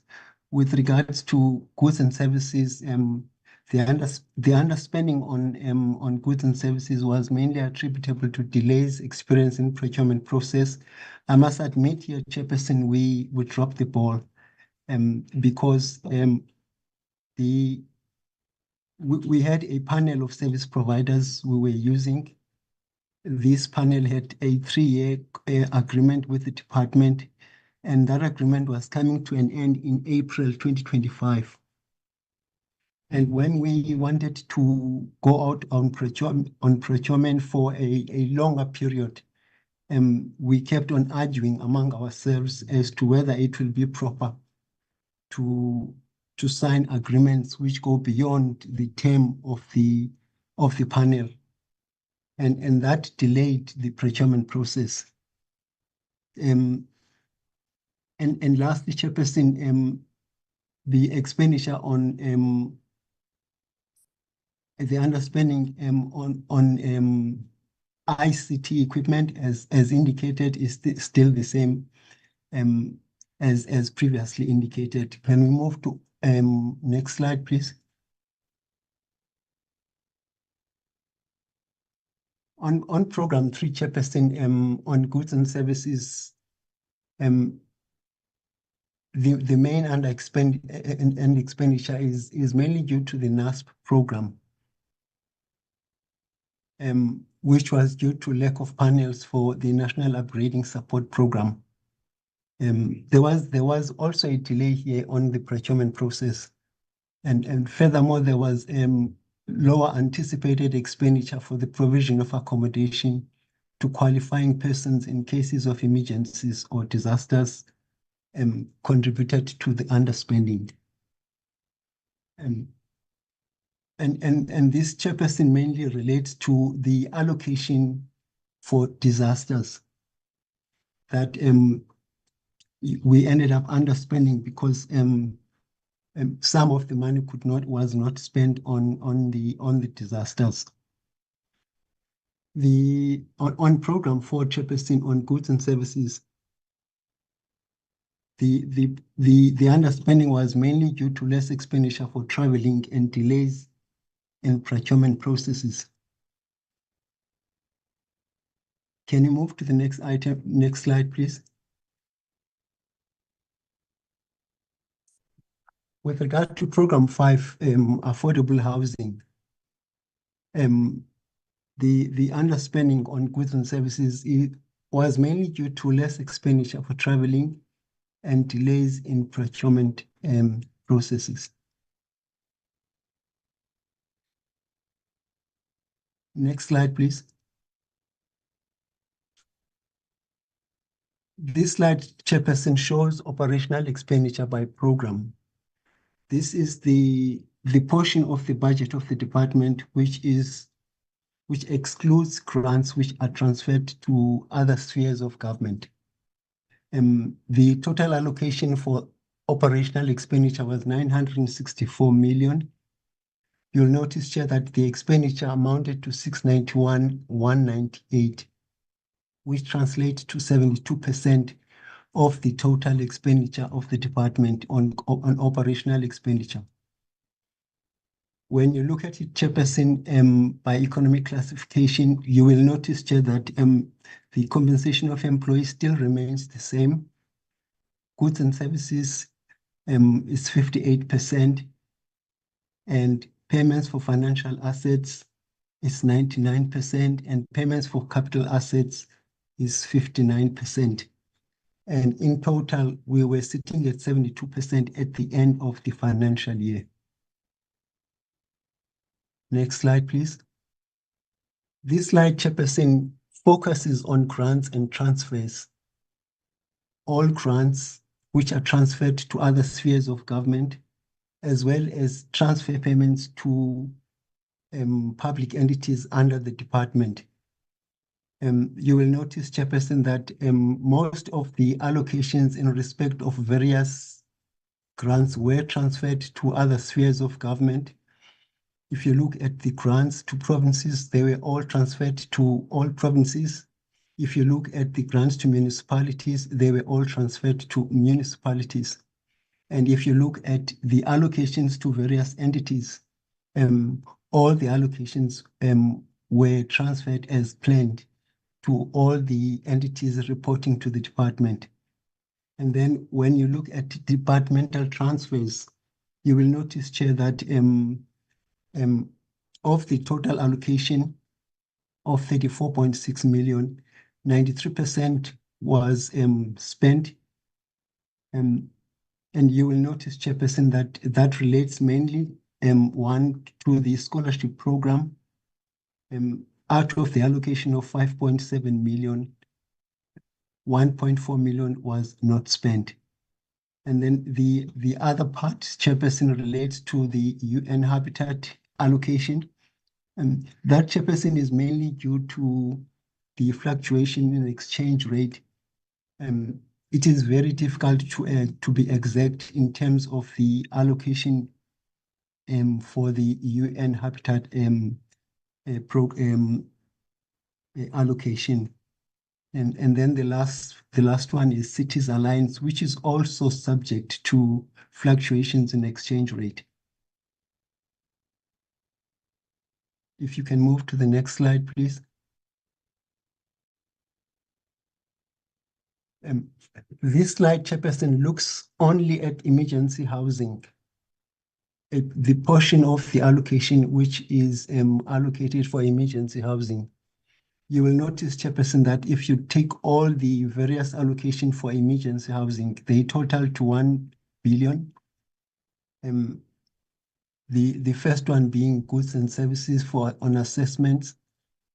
You'll notice, Chair, that we allocated 10 million for that, and the actual expenditure was 8.7 million, which translates to 87% of the allocation. The second part is the travel and subsistence or for non-employees. This amount, Chairperson, is allocated to provide emergency accommodation where people have been affected by an emergency. You'll notice, Chair, that 30 million was allocated here and the actual expenditure was 19.2 million, which translates to 64% of the allocation. The third part, Chairperson, relates to building material. You will notice, Chair, that the budget was 120 million and the department spent 118.9 million, which translates to 98% of the allocation. And then the next part is property payments, repairs. And this is a portion which is allocated to do repairs where there is an emergency affecting communities. Out of the 9.1 million, which was budgeted, we spent 3.6 million, and that translates to 40% of the allocation. The last part, Chair, relates to the TRUs, temporary residential units. The total allocation was 843 million, and the actual expenditure was 308,350,000. We will notice, Chairperson, that the total commitments in relation to this, the TRUs was 530 million. This indicates, Chairperson, that there were emergencies that had taken place. The department had gone out and procured temporary housing units. But by the end of the financial year, the service providers who were making and installing those units had not yet completed. And hence it remained a total commitment at the end of the financial year. I must add, Chairperson, that we have approached Treasury and we have applied for and requested approval for a rollover of this amount. And we are hoping, Chair, that Treasury would approve that rollover because this is quite a significant amount in relation to the total allocation. Thank you very much, Chair. The last part, Chairperson, relates to payment of invoices within 30 days. As you are aware, Chair, that the law requires us to pay and settle creditors within 30 days. You will notice, Chair, that in terms of this report, out of a total of 5,434 invoices received during the year, totaling to 941 million, all of them were paid within 30 days. And that, Chairperson, concludes the report on financial performance. Thank you, Chair.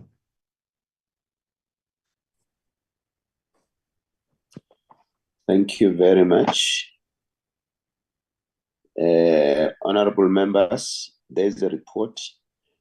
In the DG's remarks, he said, whilst this report might be showing underperformance in some instances, but it has been overtaken by events because some of the issues have been corrected already. Honorable Poole.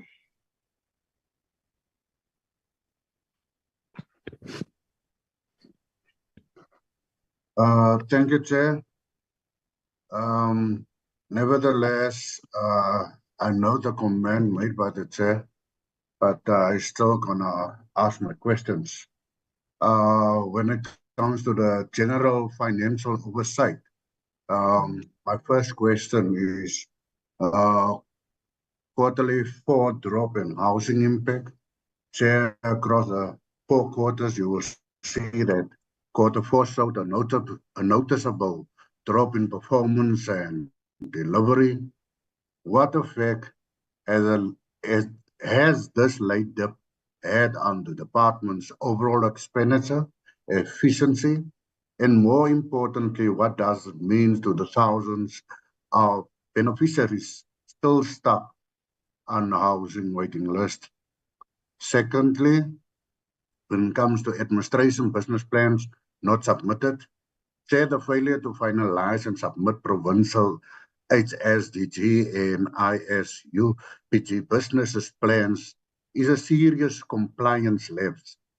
Is there still a window for these plans to be submitted to National Treasury? And has a final deadline been communicated to all these provinces? 3, when it comes to review of Housing Act and Housing Code, say you will remember during our multiple oversight visits across provinces, the outdated Housing Act and the Housing Code were flagged by local officials as a significant obstacle to delivery. Why is the department still failing to meet its targets to review these instruments, and what's being done to fast-track the legislative reform process? 4, emergency housing plans missing in 3 provinces. Say my question, 3 provinces failed to develop emergency housing response and mitigation plans. How are these provinces expected to respond to disasters without any preparedness framework in place? Can the department provide a total combined population of the affected provinces according to the latest Stats South Africa data, so we can understand how many residents are left vulnerable without emergency housing provision? And 5, underspending and vacancies. So we have now heard yet again that delays in filling critical vacancies, underspending on goods and services, and unspent capital budgets are the main reasons for poor performance in programs 1 and 2. This is becoming a standing issue in every quarterly report. What specific consequence management actions has the department taken to address these recurring failures? Have any officials been sanctioned or held accountable for this ongoing neglect of duty? Thank you, Chair. Thank you, DG. Thank you very much, Honorable Chairperson. I think most of the questions Honorable Poole have raised, I've actually answered them in advance. I don't know whether I wasn't clearer to answer, but Chairperson, I will unfortunately have to repeat myself to respond once more. But as it relates to the issue of, for instance, on the matter of emergency plans, I've answered extensively to even indicate that this matter has been overtaken by events and that those plans are in place, and that we have even gone further as human settlements to draft our national input into a process that I've indicated that have now gone to FOSAT, and FOSAT has recommended that it go for cabinet's approval. So the question that says, therefore, how many citizens are left vulnerable because there are no plans has to fall off, because those plans are in place now, and no citizen has been left unattended. Even at the time there were no plans, we were responding on a disaster by disaster basis. Right now, we have started our processes around disaster mitigation and proactive measures, including, for instance, our attempt at running a pilot in the informal settlements that are prone to fires, and that each fire season, they burn down, like Dunoon, like Imizamoyetu, and so on. We are looking at provision of fire retardant balls that actually stops the fires from spreading.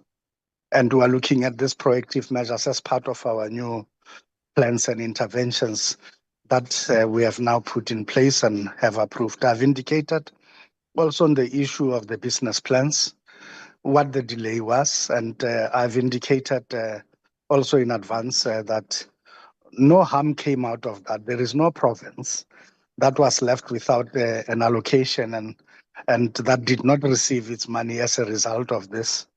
I think I've indicated that we had requested the indulgence of the Treasury about it, and the Treasury had agreed with us, knowing very well that it would have been an unfair proposition to expect the new minister to simply sign off something she had not gone through, not properly briefed about, and so on. And that the timing at which the business plans get finalized and the timing at which the business plans get finalized and the issues pertaining to submission is critical, because that's exactly the time when we had a change in leadership politically. And I've outlined the fact that subsequently the business plans were submitted and were approved by the Treasury, and therefore enabling us to transfer monies to provinces. So, Chair, I've honestly responded to these matters, but I have once more run through that mill on the basis that the questions have been posited. Thank you very much, Chair. Thank you very much. Honorable Gamede.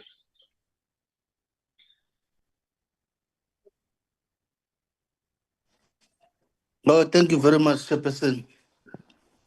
I need to be careful now because the DG is a very competent man.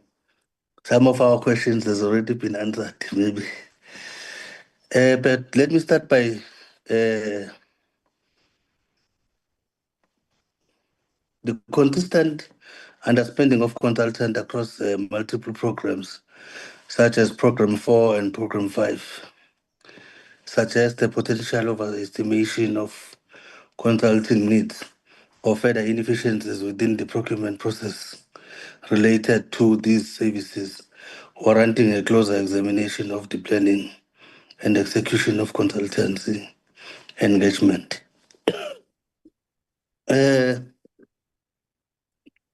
Chairperson, with this prevalent underspending on compensation of employees attributed the slow filing of vacancies, resignations, and non-renewal of contracts, and considering the repeated delays in appointing of professional resource team to augment skills and capacity. What systemic issues within the Department of Human Resources and procurement processes are contributing to these persistent staffing and capacity shortfalls, and how might these issues be interconnected with the overall departmental performance and service delivery? I think the last one would be one is the report highlights delays in disaster spending due to late invoice submissions and delays in appointing service providers for temporary accommodation, while also noting lower than anticipated expenditure on the emergency housing grant due to procurement delays and late contractor appointments. What specific lessons have been learned from these recurring challenges in disaster expenditure, and what concrete and proactive measures are being implemented to streamline emergency procurement and payment processes to ensure timely relief for household affected by disaster? Let me stop there. If some of my questions have been answered already, you'll just highlight it. But I think, Chairperson, it's better for me to stop there. Thank you very much. Thank you. DG. Thank you very much, Chairperson. Honorable Gamede, the matters you raise are pertinent, and the one needs to indicate in this regard that yes, we do acknowledge, and as we have provided to the committee, the delays. The accounting system we are on, the modified cash standard, allows for us to record work in progress, because it is understood that some procurement may happen closer to financial year end, and that may have to overflow into the next financial year, because we do not dictate at which point disasters will happen. Some disasters happen in December, and we do the emergency accommodation, temporary emergency accommodation around January. By February, we start with the scoping exercise once land is made available by a municipality. And only in February we procure. And construction then can start, say, late February or March, or even late March, beginning April. So all this is possible. We may have issued orders in the financial year prior, and this would overflow naturally into the next financial year. The acting CFO highlighted clearly that we do and have applied for a rollover of this money. So we do apply for the rollover, particularly for the emergency ones where commitments have been raised. And we do monitor our commitment register quite carefully. And we look at the commitments therein. And because most of the disasters occurred in the time of the rainy season, December, January, February, including the floods, and we had procured by then and had raised orders, we should be able to get the note from the Treasury to be given that money back, so we can pay for what was in the previous financial year, and that had been raised in this regard. The second issue is the issue of the slow procurement. Whenever procurement is done, we have checks and balances in the system, and we seek to ensure that nothing wrong gets done.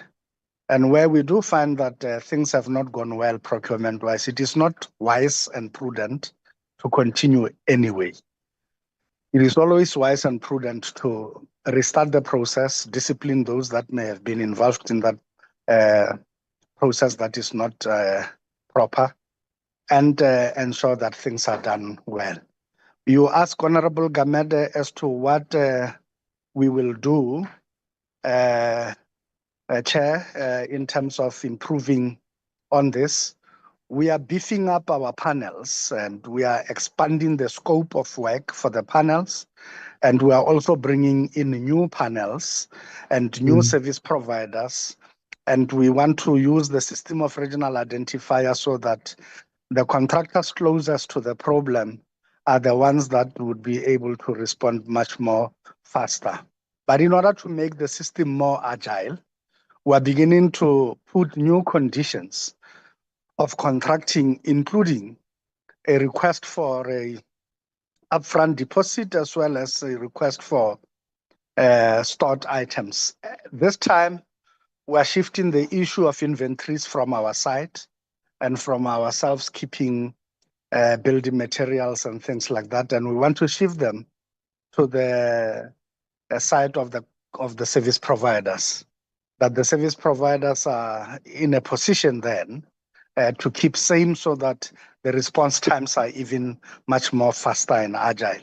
And we will keep this, and our job then will be to inspect and monitor that the service providers on our database at any time have requisite stock, particularly fire kits, to be responsive as fast as it is possible.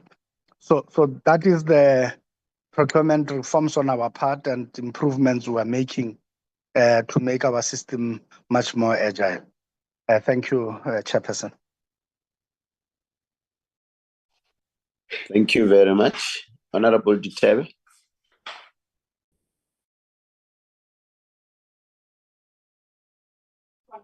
Chairperson, can you hear me? Yes, we can hear you. Thank you very much. I'm mindful of the fact that there is a rule that we must switch on our video camera so that you can have sight of me. Can you see me now? Are you happy, Chair? I'm happy that you are on. No satla, but this one no satla.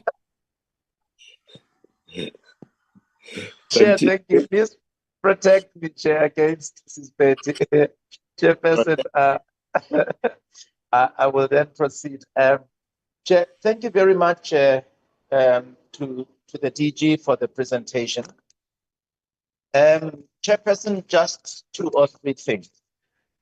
Let me start with this one. There is the local government white paper review process. And that whole process is being concluded at the end of this month. As you will know, I also serve in the other portfolio committee on water and sanitation. Now, this particular portfolio committee, human settlements, is inextricably entwined with the portfolio committee on cooperative governance or government and traditional affairs, to the extent that the latter, from a policy vantage point, encompasses in the main the 2 portfolios, water and sanitation and human settlements. Having said so, Chairperson, I'd really like us to, I think as legislators, look at this question of disasters, be it people that have started fires in the informal settlements or flash floods, etc., etc. I'd like us to look at it, and the reason I'm invoking the local government white paper review process is simply to say, I am of the view very strongly, Chairperson, that, you know, perhaps inadvertently so, unintentionally so, we pay very little attention to what Chapter 7 of our Constitution directs us to do. And that is with regards to ensuring that communities and community organizations are involved in what we do in terms of the objects of local government. And I know we are not that portfolio committee on COGTA, but as I've already said, we are inextricably entwined with the activities of that particular portfolio because it does oversight over municipalities of all categories. Now, Chairperson, that is active citizenry. Incidentally, the Auditor General also, as part of the accountability ecosystem, emphasizes this. I think that whether it's unlawful occupation of land or people that for some reason have their houses built, even if this may have been authorized in floodline areas, etc. We need to find a way of ensuring that our activities as this particular portfolio committee, along with other portfolio committees, in line with that local government white paper review process, emphasizes that our activities emphasize more strongly the whole question of active citizenry, because we simply do not have the resources in abundance or in unlimited terms to intervene as and when disasters strike. And we correctly so, as colleagues have indicated, are worried that at times there may be delays, etc. But these are acts of God in the majority of cases. So I'd like to emphasize that, Chairperson, that we really try and emphasize this. And I'm motivated by what I do. And I think as members of parliament, my colleagues also do that. You know, in getting involved with communities, in exposing them to what the law says and exposing them to their rights, and not only their rights, but their duties, or responsibilities as citizens. So I'd like to know, Chairperson, I wanted to make that remark before I asked my question. I was very much encouraged by what Mr. Bengo presented on the last slide in respect of the 30-day period of payment of the invoices. And we congratulate the department on that. Well over 5,000 such, amounting to almost R1 billion. Could the department perhaps, through you, Chairperson DG, could the department perhaps from time to time give us an update of the socio-economic impact of such a wonderful gesture as this one, where you have paid over 5,000 invoices within a 30-day period, and classifying the different role players by size in terms of the economy of our country in those particular areas where such invoices have been paid. Because we tend to concentrate, and I do understand, and you know, we become despondent, we despair when there's a lot of poverty, inequality, and we should certainly, but we should also look at what it is that we also do to improve the socio-economic well-being of our people, because I think our questions certainly are intended to ascertain the extent to which progress has been made or otherwise. So that would be my request, Chairperson, because it's a wonderful thing, but I would like to know, you know, I would like to have a picture of that socio-economic, the picture of the impact of that socio-economic well-being in terms money, for example, in the economy, from households to firms, government, etc., and using that very simplistic model in terms of economic participation by ordinary people. Having said that, Chairperson, I'd like to know, how does that measure to some low levels of spend as far as goods and services? I'm talking about all the 5,300 and odd invoices have been paid, and not so satisfactory performance as far as goods and services. Because I think that would also translate to economic activity as far as what the department does do, Chairperson, in accordance with the different programs. Thank you, Chairperson.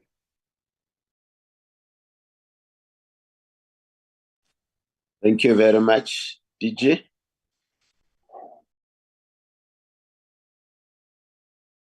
Thank you very much, Honorable Chairperson.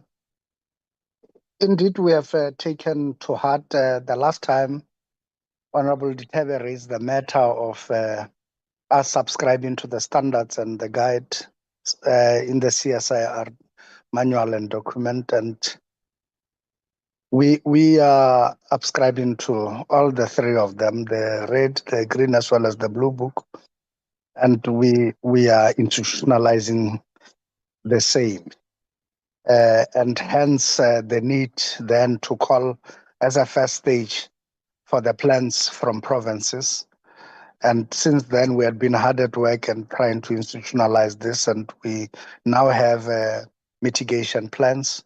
We will go further to the systems of reporting and of monitoring, as well as the coordination efforts that are prescribed in those plans. So we want to assure Honorable Ditebe that these are the matters we take to heart and we have taken very seriously.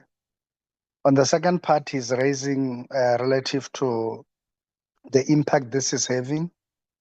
I think we haven't done the socio impact analysis before, and it is something we would be eager to do and bring to the committee. But what we had done before was target setting for vulnerable and designated groups, and that we had been tracking on a quarterly basis. with the set-asides at about 40%. We had gone beyond the industry targets of 30%. And we are now exploring strongly. Minister has said we must look at the possibility of even heightening this to 50% of all our procurement, that they should go to the groups. We also have anecdotal work that was done relative to the work to support women in construction. And we can also bring that into the fold. But of import is that afford us time to do a proper study. We are confident that it will show that we have been making significant contribution by being this dedicated and being this deliberate in trying to foster and groups get the sizable share of our procurement spend in this regard. And it's something we welcome from Honorable Duterte, and it is something that we will certainly work upon and then ultimately bring to the committee. Thank you very much, Chairperson. Thank you, Honorable Abada. Thank you, Chair. Can you see me? So I can't see myself on here, so I don't know. I can't see you if you can't see yourself.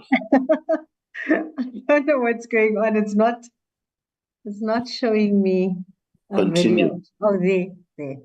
Oh, Just taking your bath. Say again? Just Continue. saying, you were just taking your bath. Earlier on, you were not ready for the meeting. No, I was. I don't know what happened there. Okay, I'm here. I'm going to switch off now. Thank you, Chair. My questions have been covered. Thank you for the presentation. It's welcomed. I just have some comments and recommendations. The department's underperformance in key areas like emergency housing and informal settlements upgrades is not just a bureaucratic failure, it is a betrayal of the poor.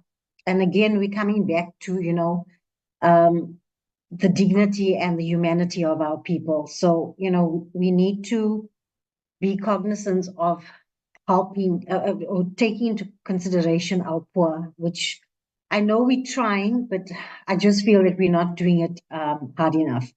Chronic procurement delays and unfilled posts reflect a deeper institutional decay, where systems are allowed to stall progress and decision makers face little to no consequence. The DHS continues to be reactive instead of proactive, despite having multi-year budgets and ample time to plan and execute. This level of negligence cannot be tolerated. My recommendations are introduce a fast-track transparent procurement protocol specifically for emergency housing and informal settlement upgrades with monthly progress reporting to the committee. Launch an internal audit to identify and fast-track the filing of all critical vacancies within 90 days and report publicly on progress. Implement strict accountability measures, including suspensions or dismissals for officials who cause project delays through mismanagement or dereliction of duty. Thank you, Chair. Thank you. DG?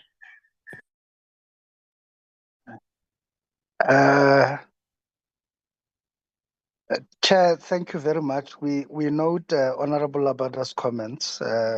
We graciously and respectfully decline to agree that with the assertions that says we are just largely reactive.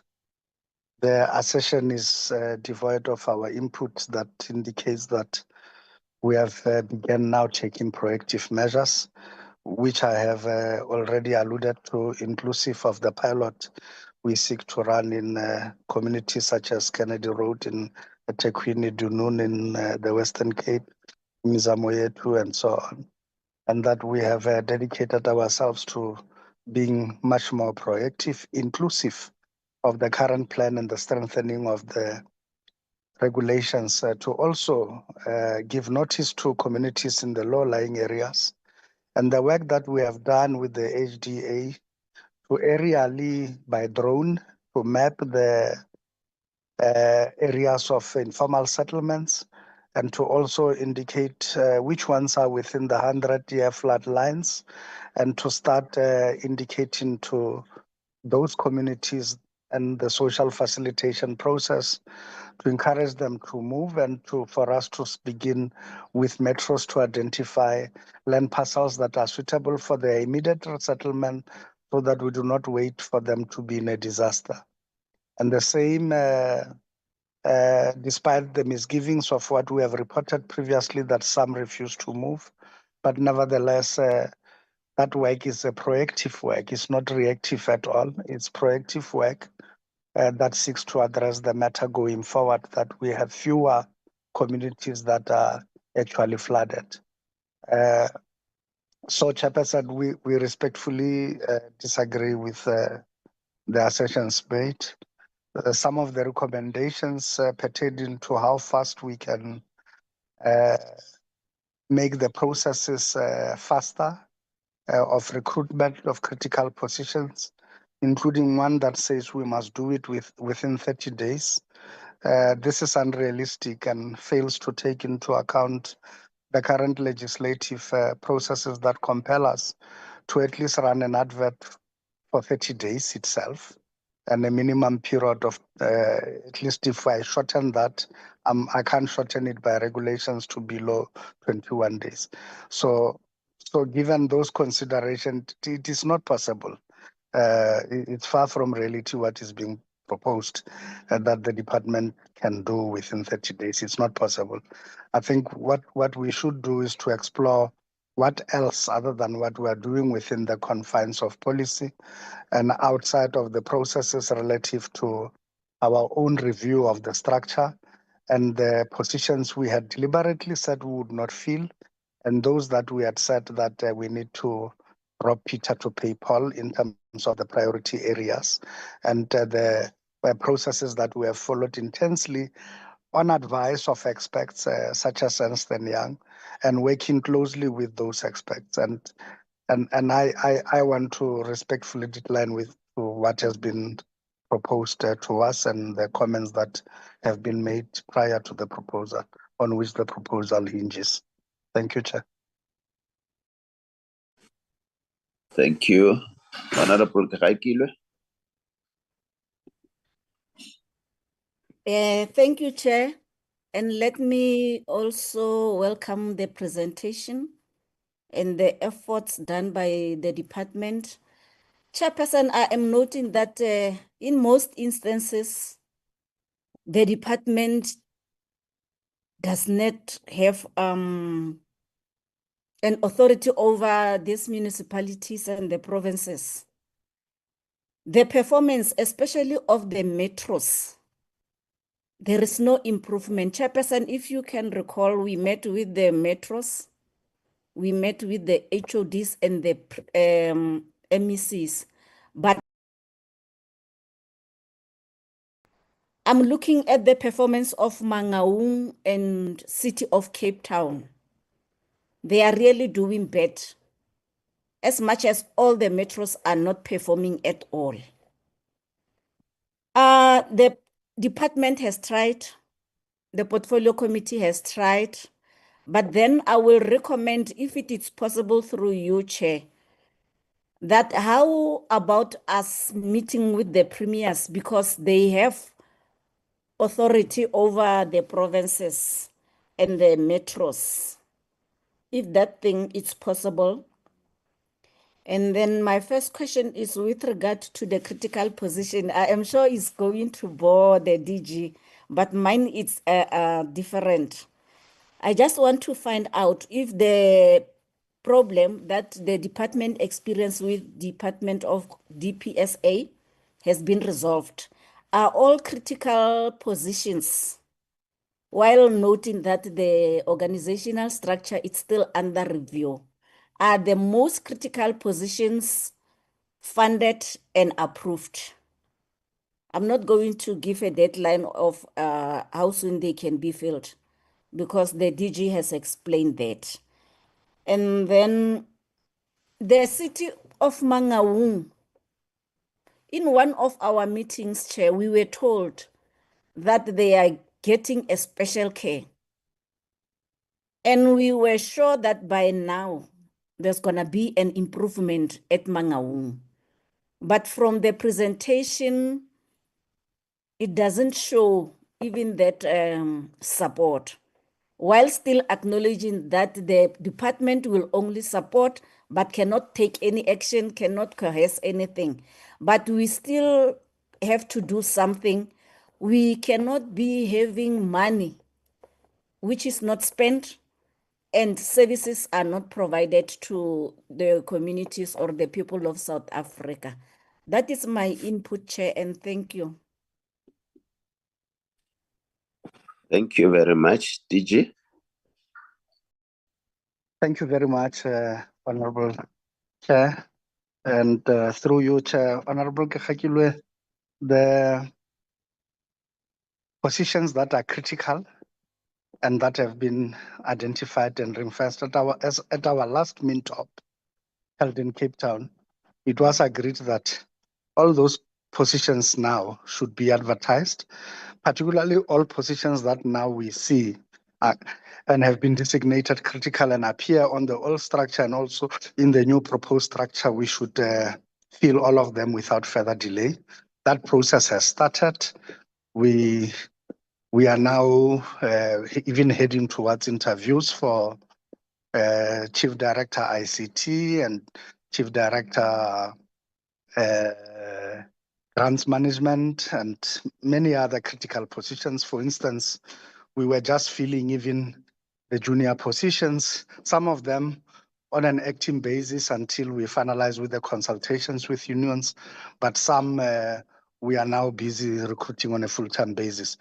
So yes, we have refunded or we have provided funding for the positions that we deem critical and for which we think that they've got to be filled off immediate, and that work is currently underway.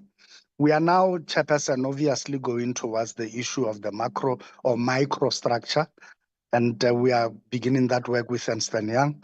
The macro structure, we believe, is finalized. We are now just awaiting our recommendation to the minister to be signed off.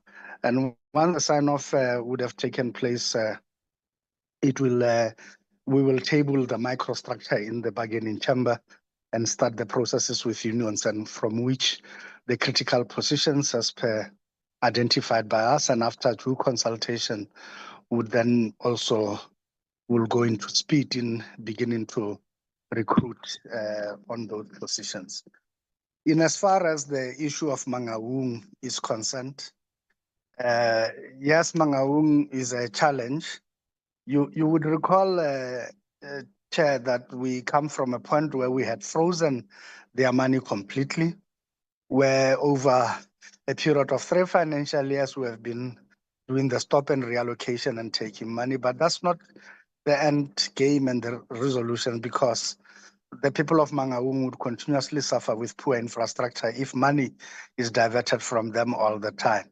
So we needed an extraordinary measure. As you may know, at some stage, Cabinet did place the municipality via the province under administration, and we did even second a person to Mangaung, who was looking after the interests of human settlements together with other sector departments that would have forwarded people there.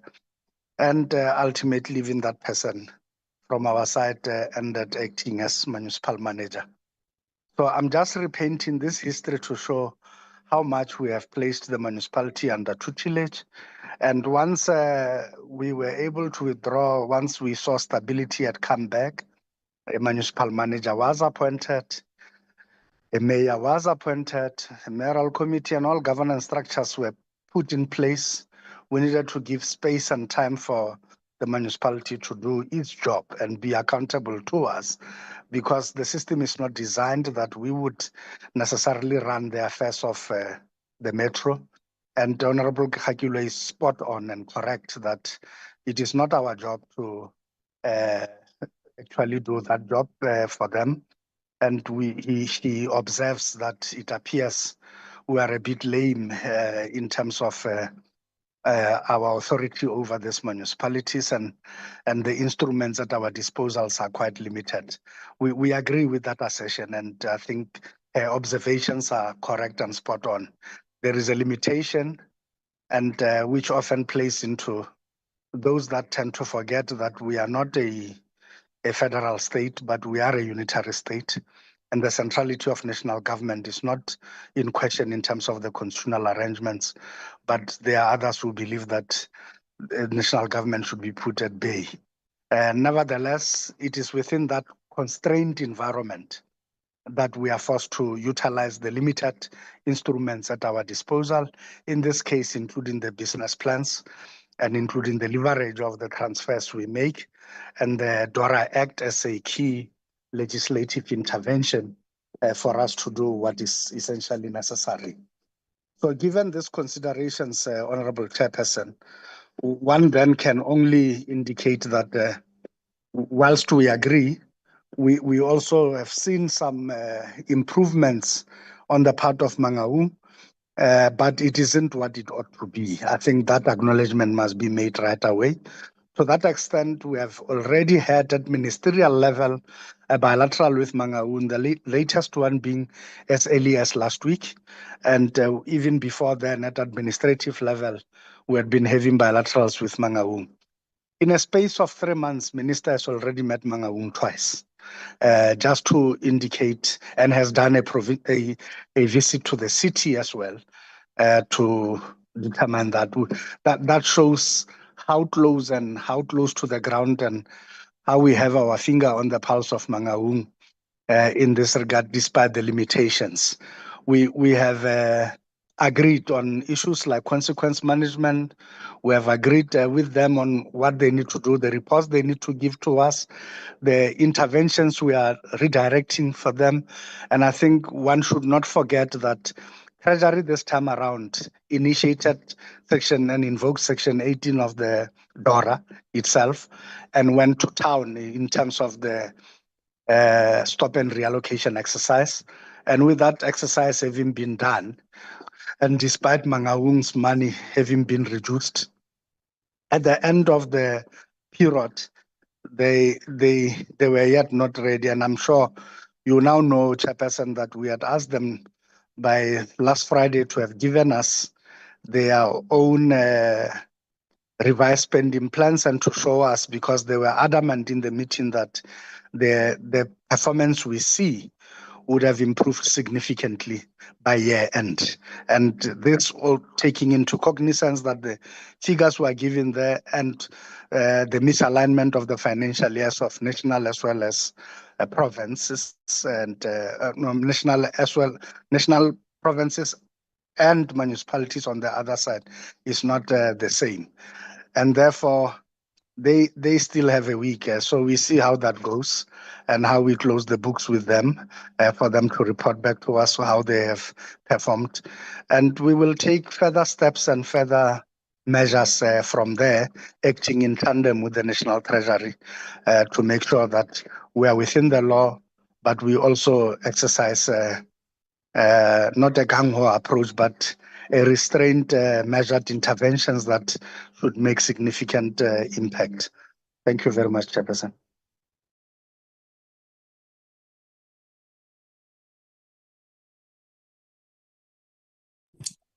Thank you very much, DG. Thank you very much, honorable members.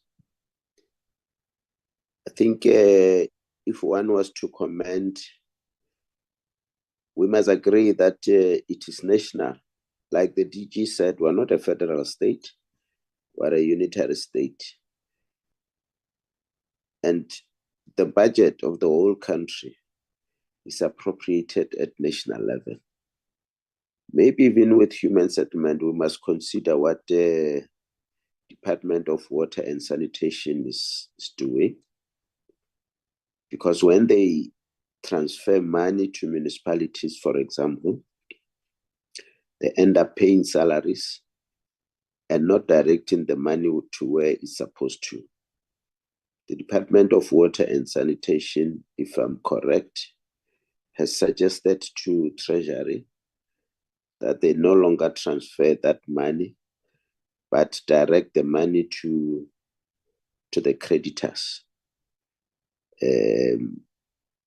Water boards and so on. I know the Department of Treasury is considering that. Maybe even in our case, something we need to consider. Because yes, I agree with Honorable Garakile that we can't continue behaving like we don't have authority. Yes, these are three distinct levels, but the budget is appropriated from this side. Thank you very much, honorable members, and thank you, DG and your team, for attending to the fourth quarter report. And like you say, most of the things have been improved. We're just worried that even in the first quarter where we thought you have not performed, it was 87%. But in the fourth quarter, you've gone even below 87%, which is 85%. That's why you saw members being so worried. But we are comforted by your ways that most of the things have been corrected. And as we move forward, things will be fine. Thanks very much. You and your delegation can be released. Secretary, what is the next item? Minutes. Yes, Chairperson, minutes. Let's quickly deal with the minutes before other members get into their buses.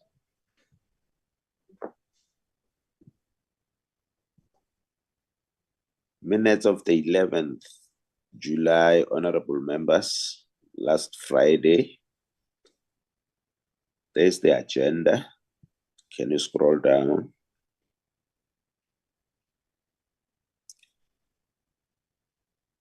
Attendance, scroll down.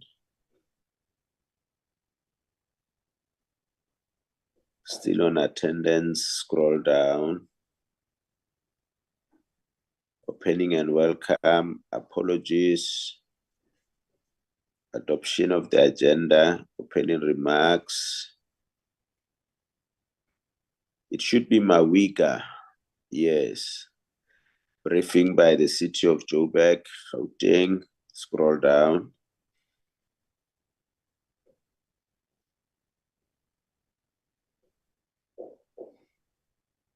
Deliberations, answers.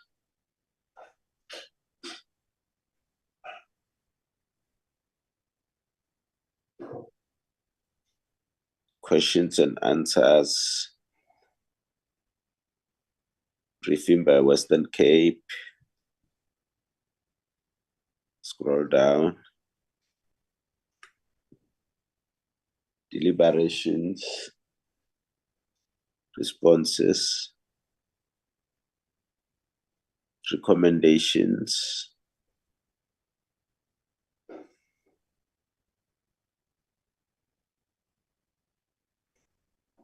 Yes, scroll down.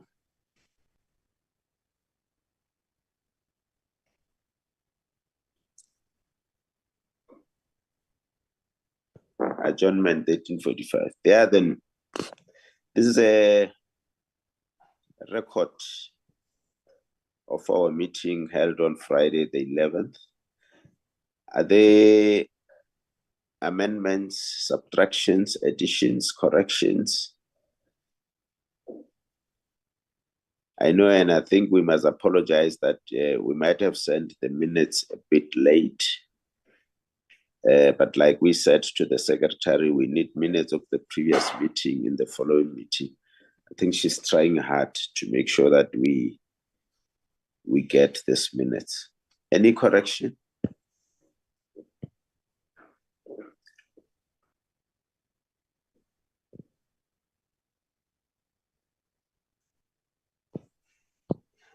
Chair,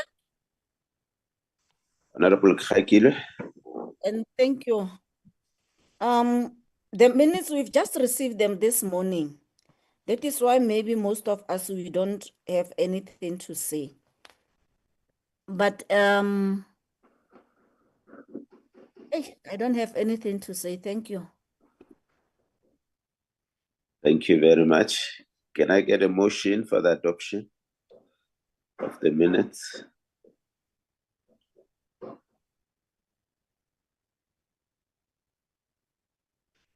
Honorable Ditabe.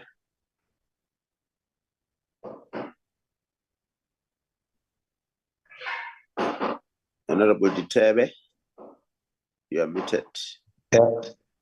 Chair, I move for the adoption of the minutes. I think next time, maybe in this minutes and next time, the O in the DORA must be lowercase, the rest must be uppercase. Thank you. With that amendment or correction, Honorable Ditabe is moving. Can I get a second?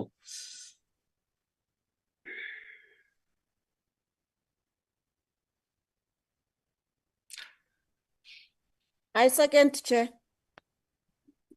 Honorable Khakile is seconding. Any alternative view? Thanks very much. I think Secretary and the acting content advisor, what members are saying, whilst we are on the right track in terms of making sure that we don't bank minutes, but let's at least receive them a day before the meeting, the latest, so that they are able to go through them. Otherwise, they read the minutes in a rush and they can't refer to their notes. Thanks very much. Minutes adopted. Chair, may I ask just a naughty one to my sister? Does she second me because she believes I've now taken a shower, as she said before?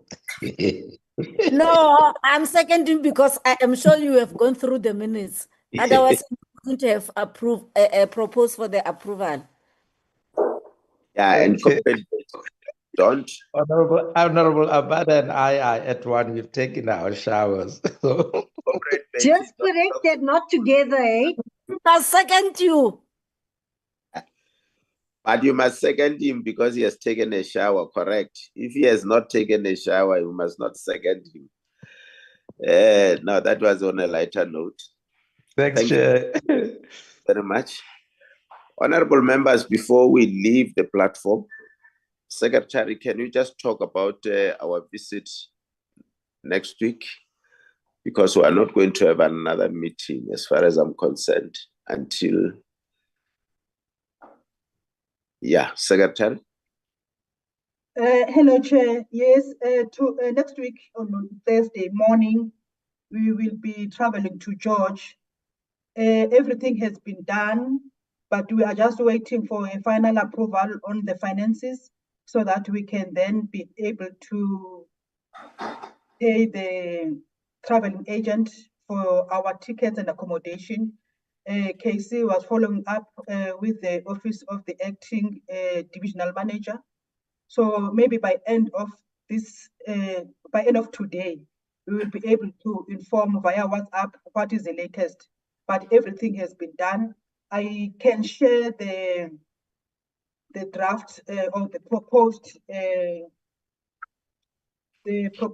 program for the visit. Chair, I will share via WhatsApp, or I can even share it here if members are not in a hurry. I will have to check it quickly.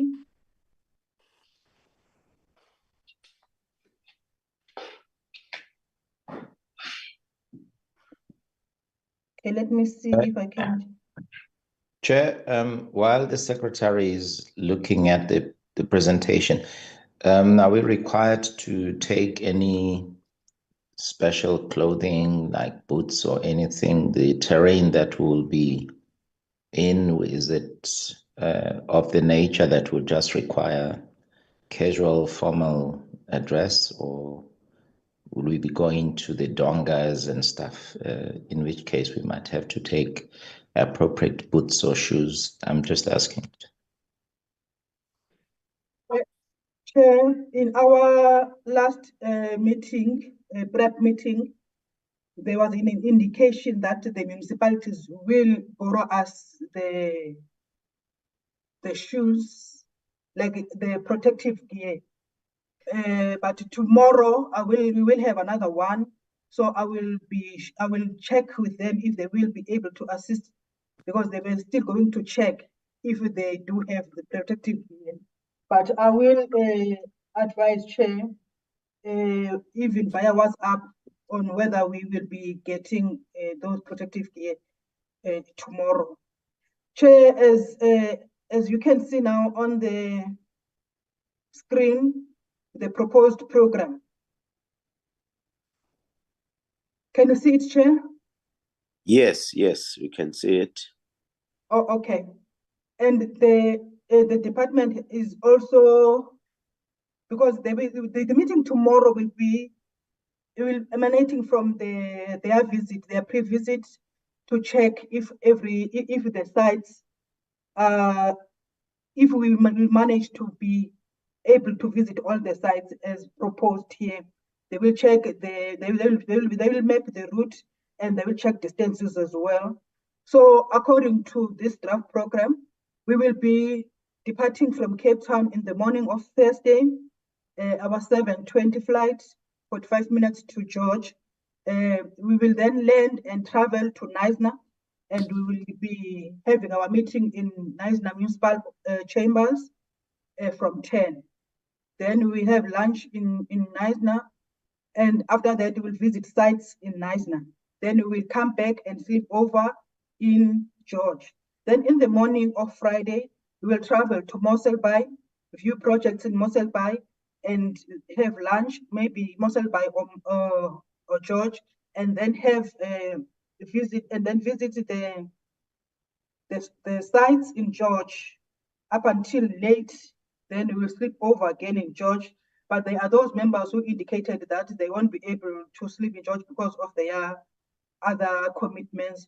So they will leave us maybe before other sites. They will leave and catch a 4:15 flight. But Casey will assist in that regards. Then the delegation will depart on Saturday morning to their respective provinces. Thanks, Chair. Casey maybe can assist, Chair, with other traveling arrangements. Casey, any addition? Yes, Chair. Good evening, members. Well, good afternoon, sorry. I just wanted to say that I've just spoken to the acting divisional manager's office. They've indicated hopefully by today, by after 3 or 4 latest, I should get the final approval, which I will then submit, and then the purchase orders will be issued and the tickets will be issued. In terms of the members coming back there's only 2 members, and they will take the flight, the evening flight from George back to Cape Town. All security arrangements have been made, Chair. Protection Services will confirm with me today with regards to their arrangements. They've indicated who the individuals are, but in terms of all the other arrangements, they will confirm with me by today, sir. Thank you. Thank you very much. I think there is a draft program. Next week, we don't have a meeting, except the voting and the trip to George. Am I correct? Yes, Chair, no meeting next week, only the trip to George. Okay. Yes. Thanks, member.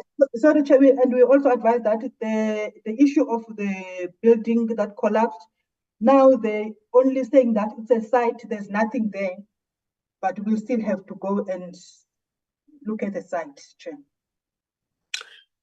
Thank you very much. I think members are briefed. Let us be ready for the trip as it is. And somewhere as we look at the program in the next quarter, Secretary, let's check whether we can have these provinces that have been affected by floods to come and brief us as to how they are preparing for the floods, because we're still going to a rainy season, especially Eastern Cape and the KZN. We can have one meeting, Eastern Cape and KZN. We have a second meeting, Northwest and Western Cape. I think those 4 provinces are the ones that are seriously affected. But look at your program. I'm just flagging it to members. I hope we agree so that they come and brief the committee as to what they've done and what are their interventions for the future. Any critical thing, honorable members? Otherwise, this is the last item. Anything that is critical? Nothing. Thanks very much, honorable members. Thanks very much, Secretary KC and Tsepo, and all staff members. I don't see Selina here. Thanks very much from the ministry,